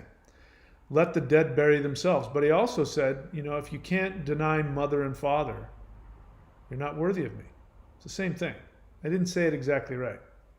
So thank you for nitpicking and for distracting, but it's the same. Yeah, those are maybe two different verses. But you get the idea. If you can't individuate and kill your parents inside of you, meaning that you no longer need them, you no longer need their love. You are your own source, which is what Jesus represents. Jesus represents the individuated soul. And when Jesus said, if you can't deny mother and father for my sake, you're not worthy of me. It's the soul saying, if you can't individuate and separate and psychologically murder your parents, not physically, psychologically murder your parents and separate from them, then you are not following your soul. You are not individuated. You are codependent. All right, anything else? We all done? Okay. Bottom line is that if you want what I have, you got to do what I do. And again, I don't understand. I mean, I do understand. I understand it's difficult and it's inconvenient and it's frightening and all the resistance comes up from doing the 12 steps. I get it. I'm sorry. I've never seen anybody do the 12 steps who needed to do them because they thought it was a good idea. Never, not once. There hasn't been one person who was a codependent and said, gosh, those 12 steps sounds like a really great idea. Also, by the way, you know, don't or be aware that, you know, there's other people online who have heard my channel and have decided that they need to make videos, you know, denouncing the 12 steps having to do with recovery from codependence. Bear in mind, these are coming from people that are cluster Bs. So these are people whom the 12 steps wouldn't work with anyway. So I agree, for them, the 12 steps is worthless because they're a cluster B personality. And they've also never done them. So I would never take advice from somebody who hasn't done something. You can't possibly know whether or not a certain treatment works if you haven't done it. So anyway, there you go. Jameson's on Honest Feeling comes up just before I leave. Says, I feel like I don't deserve a totally healthy partner. I feel like asking for acceptance of my CPTSD and codependency. I have to tolerate and be willing to accept and work through their trauma too. Well, yeah, there's nothing wrong with a feeling, but it is just a feeling.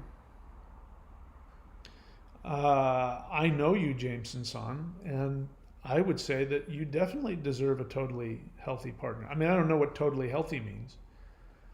But I think in this case, we mean somebody who has the ability to act constructively and consistently and lovingly. And I would say you totally deserve that. But it's okay to have the feeling that you don't. And it's okay to have that feeling and still have somebody like that in your life. But I understand the feeling. It's painful. But it goes back to what I just said. Having somebody really see you and love you would be a way of psychologically murdering your parents, and that's intolerable. So the way you could have that feeling while investing in a healthy relationship. Healthy relationships are frightening because they make you feel uncomfortable things. Unhealthy relationships make you experience uncomfortable things, but they don't really get you to feel on a deep level. You react, to drama. You just pulled into the superficial drama of it. So you have uncomfortable feelings because of that, but you don't have, in a loving relationship, the person is there and reflects back to you that you have value because you exist. And that brings up the conflict of, but wait, I was told I don't have value because I exist. I have value because of what I do. Wow, that's really painful. Oh, and then you start to feel all the pain that you never felt as a kid because your first response was to feel hurt when your parents said, you don't have value because you exist. You have value because of what you do for me. And you got really hurt by that and really angry. But in order to survive, you had to shove that down and then take that on and tell yourself, you're right, I don't have any value. I only have value based on what I do. Thank you. May I please have another? And so to reverse that, you're going to have to feel all that old, infantile, childish pain. And a healthy relationship will give you that. The person will say, I love you just because you exist. And then you'll have to feel a lot of pain. And if they love you, they'll say, and I'll hold your hand. I know that's painful for you. Let me hold your hand while you shake and cry and go through all of that. And hopefully you won't be destructive to them. You'll just be honest. This is why I tell you guys to do two things, to tell me your honest questions and your honest feelings, because I'm giving you practice. This is what you do with a healthy partner. If my borderline had said to me, I'm really afraid of you. I'm afraid of falling in love with you because I'm afraid you're going to hurt me. If she were able to stay there, I would have comforted her through that. She wasn't capable of doing that. Instead of saying that, she then accused me of gaslighting her and trying to destroy her reputation and, seeking to make her, crazy. And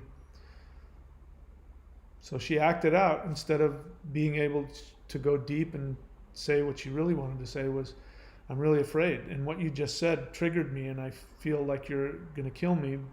But I know that's not true. I know that I'm just afraid of being loved by you. And if you were able to do that, I'd still be with her.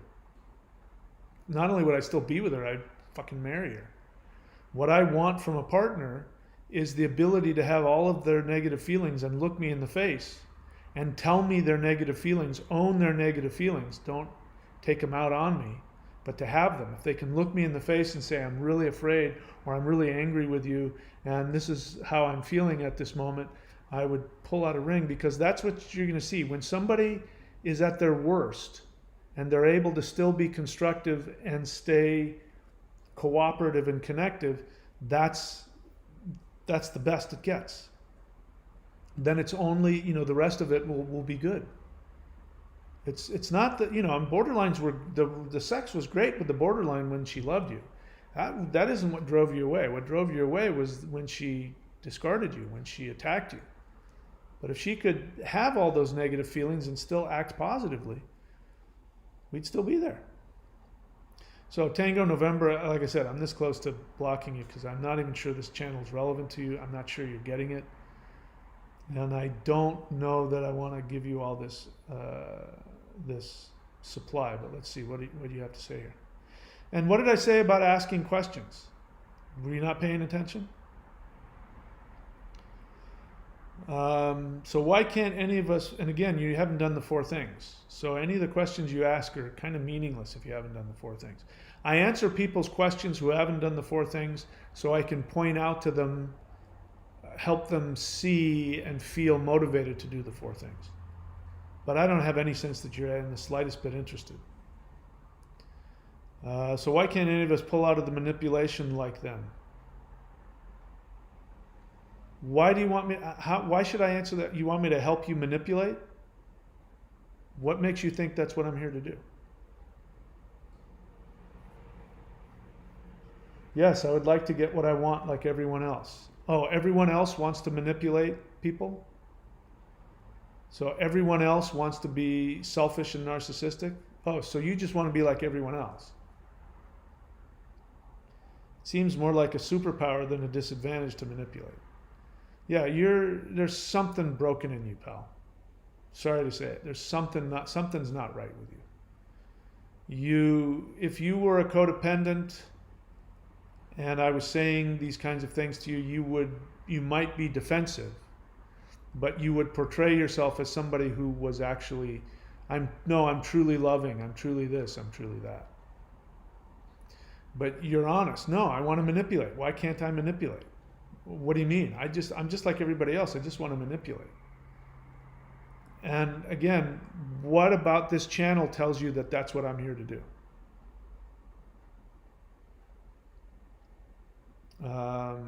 Yeah, and now you're taking what I say out of context and you want to make yourself, again, here's your grandiosity. So this is an object lesson for those watching. This is a narcissist. I do think I may be dealing with a narcissist here. This is a narcissist. So let's be clear on how narcissism works. There may be a congenital factor. I'm not sure. I'm not denying the fact that he might have been born with a congenital thing that was predisposed him to narcissism. It might have. And again, I'm not diagnosing him. I'm not a therapist. But he's acting like a narcissist. A narcissist is born and they are either because they have gone through, he could also have some other kind of mental disorder like autism or something like that. Autism is different. Autism does not come from abuse. It's something you're born with. It is, something's off upstairs. But what happens with a narcissist is that when they are born as an infant, they are neglected and or abused throughout their infancy and toddlerhood. It might be horrific abuse, it might be mental abuse, it might be that they had a borderline mother that was hot and cold. In any case, that trauma will be so intense that it will be this close to killing them. Because the fastest way to kill an infant is to not give them love and attention. And there was a movie I just watched called Old, which was on Amazon. And these people end up on this beach where time goes by really, really fast, and they age their entire life in one day. And so these little kids get on the beach. They're like 5 and 6 years old, and then a couple hours later, even though they're 5 and 6 years old mentally, they're physically they're teenagers. And these two little kids end up having sex. They don't realize what they're doing, and the girl gets pregnant. And so, of course, she gives birth like within an hour. And so the girl gives birth to the baby, and they put the baby down. This was very accurate. They put the baby down for 1 minute, and when they come back, the baby is dead. And they say, "Oh my God, the baby died from neglect." And that is absolutely correct.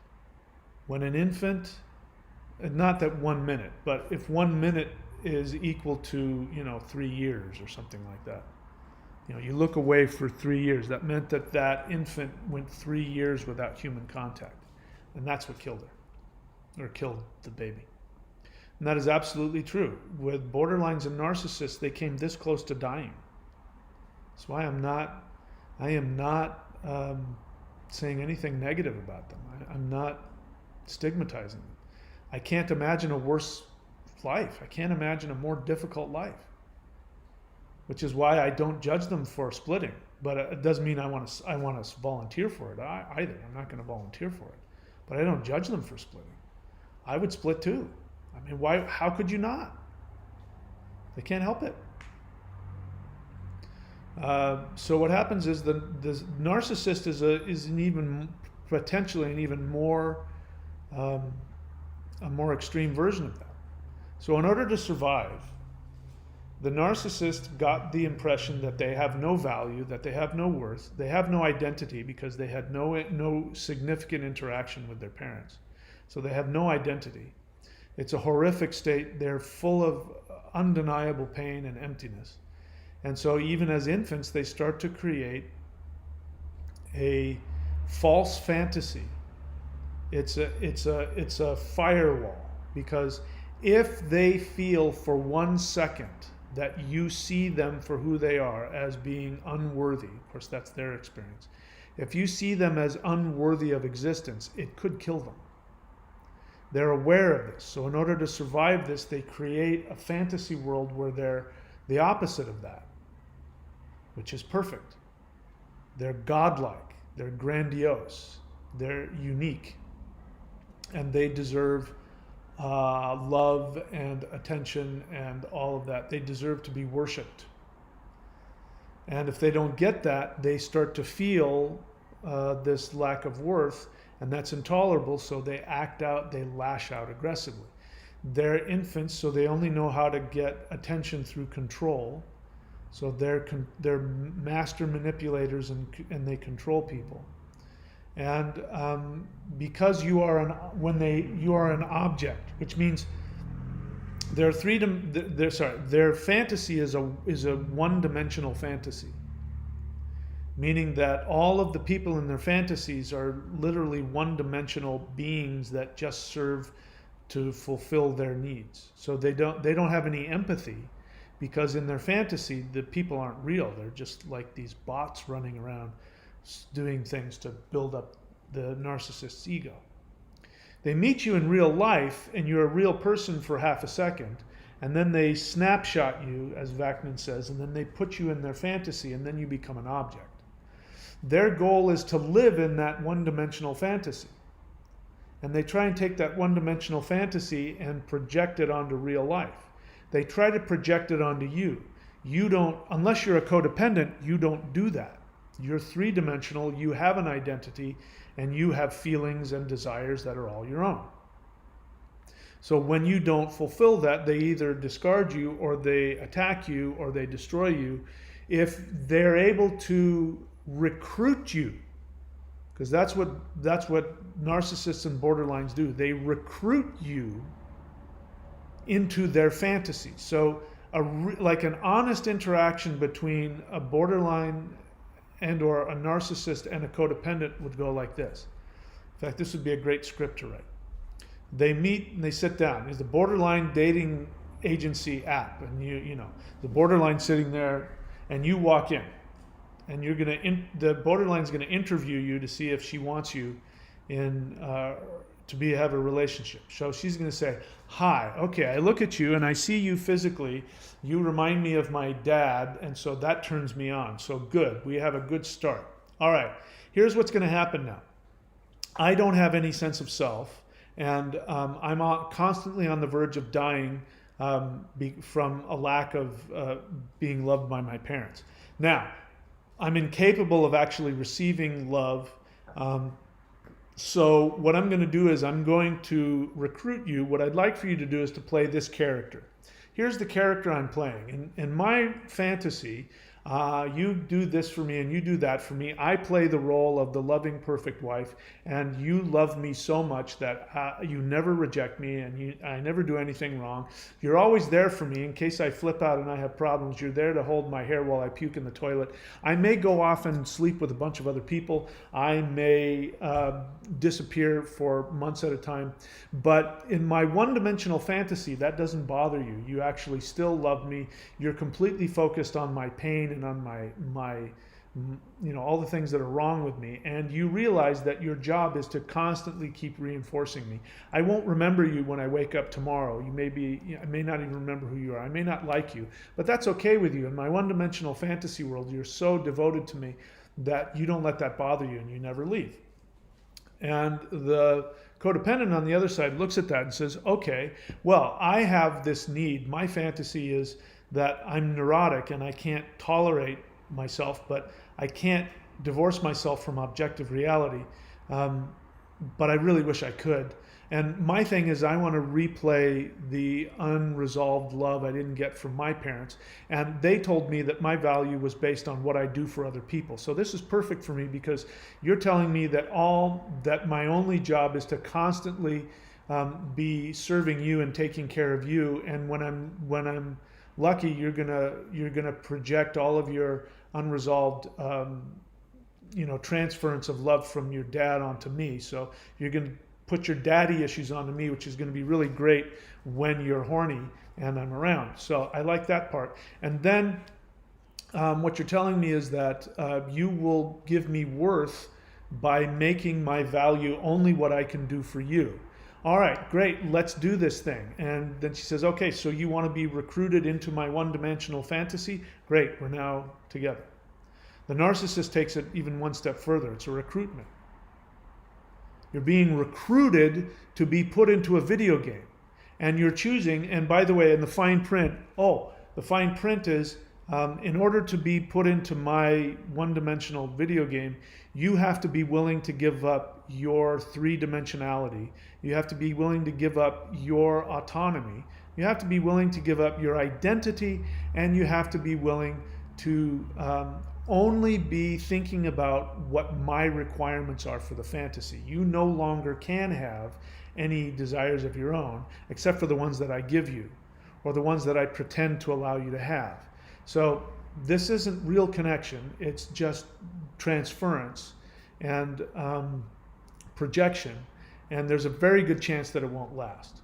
And then please sign on the bottom line where you give over your soul to me, and then we can start the relationship. That's what ends up happening in both the narcissist and the borderline. This happens on an unconscious level. You gave up everything. You said, not only am I giving up everything, I want to give up everything, because my fantasy is to become a one-dimensional person whose value is only from giving you what you want. But my hope is that you'll then love me. You'll love me unconditionally if I fulfill that completely unrealistic, inhuman, one-dimensional fantasy of yours. The borderline, as I understand it, bounces back and forth between reality and their fantasy, whereas the narcissist is in 100% trying to force their fantasy onto reality all the time. And you chose this. Otherwise, you wouldn't be with them. So Tango November is going nuts. Here we go. Tango November. So you have autism. You have Asperger's. That's why I don't get you. So Tango November, this is the wrong channel for you. And I say that with nothing but love. You have Asperger's. So Asperger's looks a lot like narcissism, but it's not. You're not a narcissist. So you're right. You were born with something broken in you. And your parents probably didn't abuse you and turn you into a codependent. That's probably not what happened. But you need help, you need therapy. You need to be with a psychologist or a psychiatrist who understands Asperger's. That's why I can't help you. This channel isn't for you. You're okay. It's okay if you watch it, but you're not who this channel is devoted for. So my instructions for you, first off, thank you for telling the truth that you have Asperger's. Finally, now I know. And that absolutely fits my experience of you. You're not getting a lot of things that I'm saying. You don't understand what some of these things, some of these phrases mean. You can't tell the difference bouncing back and forth, but you definitely have a grandiose perspective of yourself, which is common with autism. And you have an inability to have true intimacy, which is very similar to narcissistic abuse, but you're not a narcissist. You actually suffer from a physical mental illness that needs to be addressed, and you should be working with a psychologist who deals with that. So having said that, my friend, I am going to block you from commenting because you are going to distract from what the purpose of this channel is, which is to help people who don't have a mental illness or a personality disorder who are trying to recover from being with a narcissist or a borderline. So I wish you all the best. I hope you find a psychologist who can help you with your autism. because that's what you need. Okay, best of luck to you, my friend. All right, what else? Anybody else?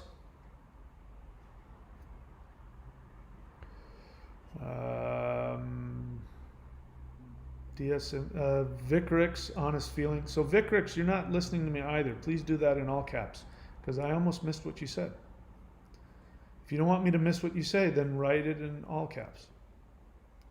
Guilty that I enabled the toxic dynamic and didn't intuit and help my ex find the help she needed. It's not your job to help your ex find the help she needed. That's her job. You don't understand codependence yet. That's a very codependent thing to say. And I understand the feeling. You feel guilty. Guilt is rage. Guilt is rage turned inward. So you're guilty, meaning that you're really angry at other people for making you feel like that. So do the 4 things and you won't have to have that kind of guilt. You can work through it and you won't get confused over not having fixed somebody else. You need to work the 12 steps for sure, in my opinion. What else? Any other questions? DSMV question. Are you familiar with Kenberg's development model? Yeah, guys, it doesn't serve you to ask me outside questions. You mean well, but I'm really only here to talk about the 4 things and how they can help you. And to answer your question, I'm not familiar with it. So I don't know what it means. All right, that's it for me, guys. I'm done for today. And I feel good that Tango November figured out what his real issue is. So now I hope he goes and finds help with that. And I mean that in all honesty. Nothing else? Okay, I'm done for today. All right, so wish me luck. I'm getting ready to leave. I mean, Australia is making it impossible for me to leave. I can't even get a flight out of here. That's why I'm trying to get back to the States. Being unvaccinated is getting very difficult in this world.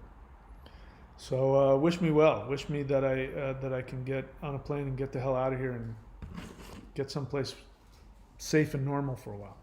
All right, that's it for me, guys. I'll see you when I see you. Moneywise asked me a question last minute. Mike, I understand your challenge of doing the 12 steps for a year, but I'm healed. Why are you defending yourself? If you're confident in it, there's no need for you to defend yourself. And so bear in mind, if your motivation right now is to get me to approve and see you the way you want me to see you, then you're going to do it. You got nothing to lose. It can only help you. At worst, you'll be no worse off than you are now. But as you said earlier, or maybe it was somebody else was honest and they said they weren't fully resolved. I understand your challenge. Understanding my challenge and doing my challenge are 2 different things. So you're telling me to go fuck myself. It's fine, you have the right to do that. But I'm healed. I don't think about her anymore unless someone else asks me about her. I don't reminisce. Then I don't know why you're on my channel. There's no need for you to be here either. And maybe you're right. I don't know. Maybe you're right. Oh, here it is. I've met a new person.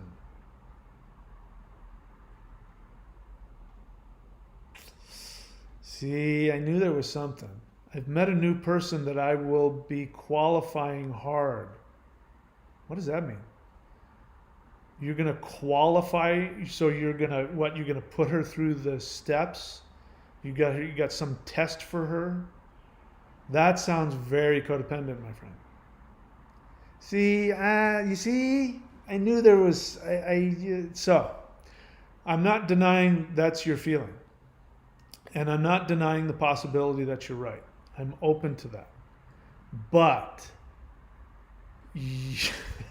you're following the same trajectory that all codependents follow.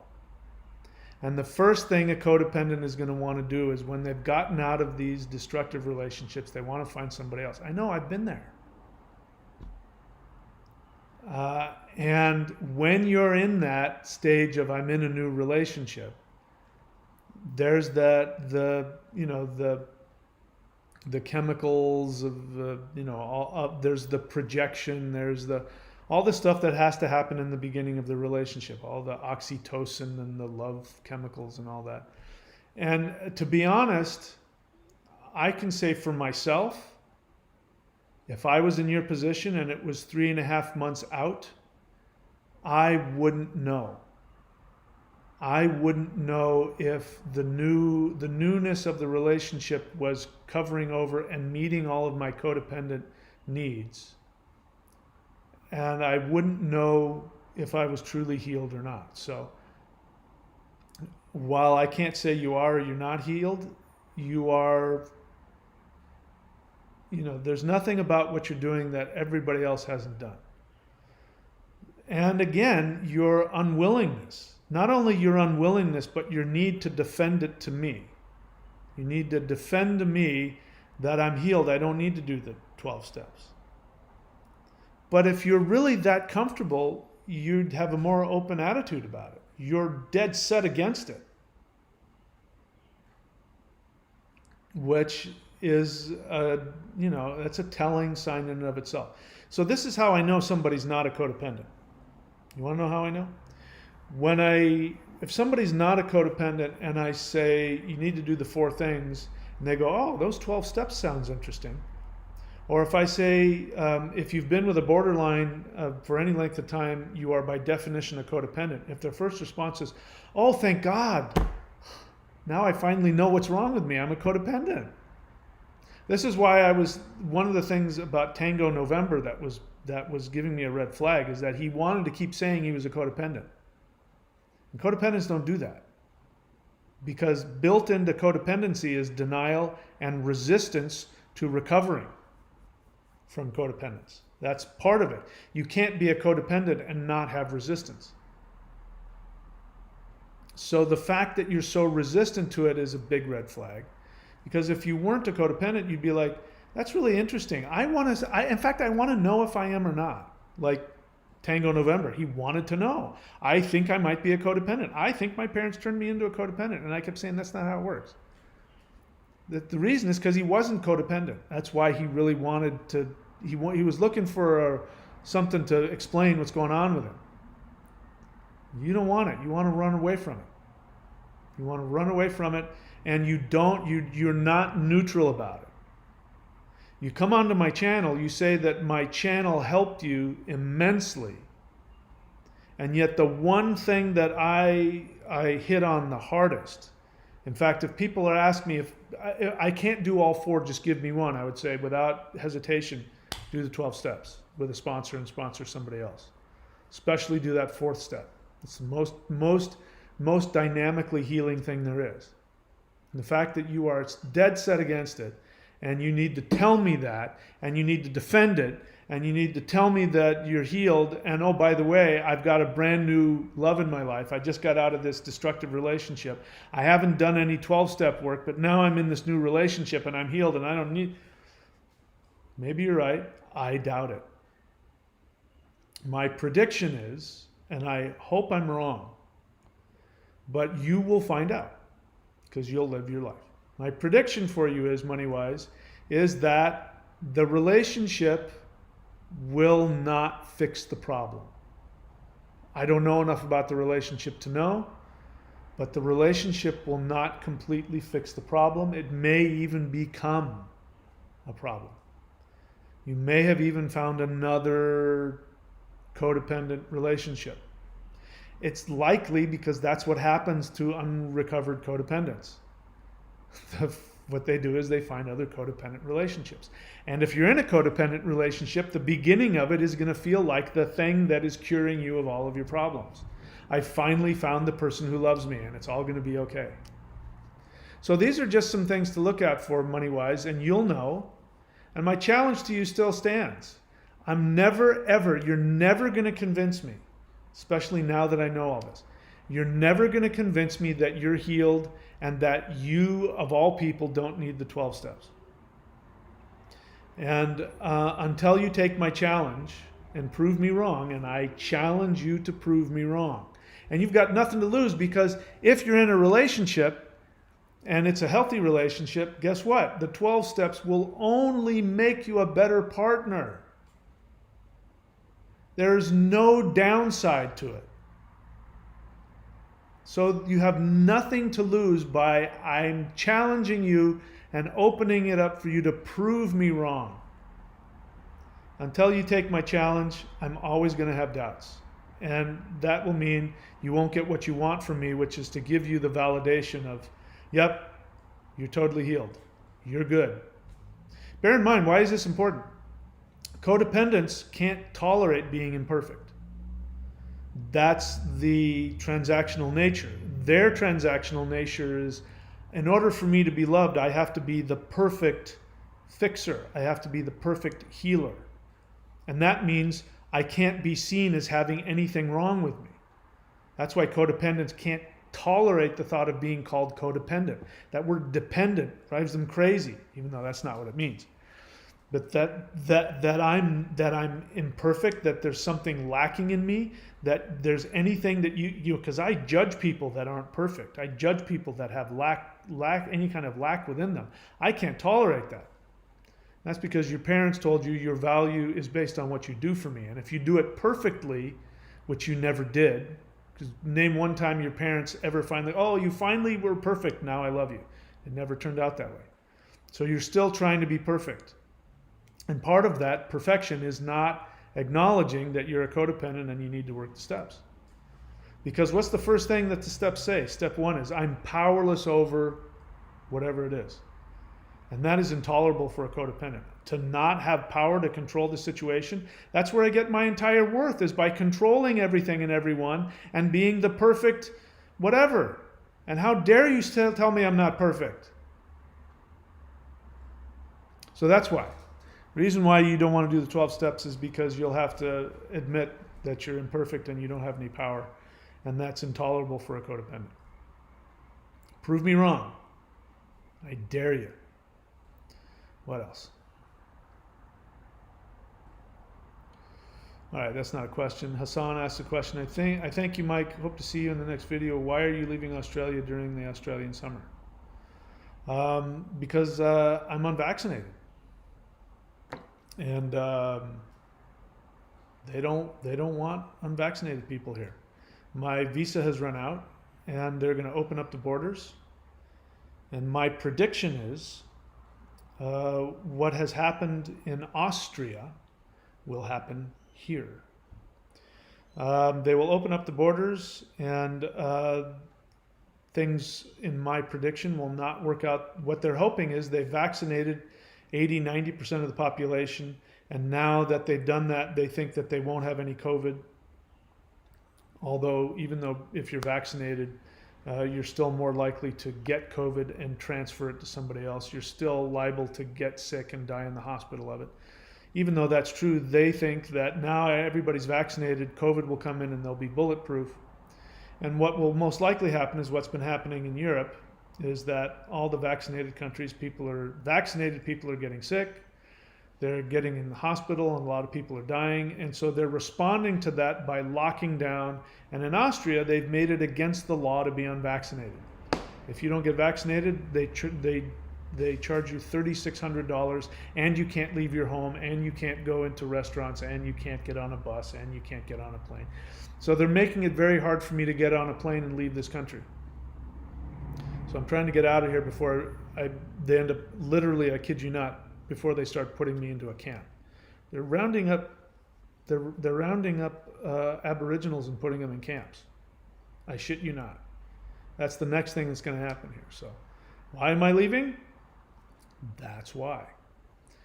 All right. That has nothing to do with BPD, but have whatever thoughts you want about that. That's it for me, guys. I'm out of here. I'll see you next time I see you.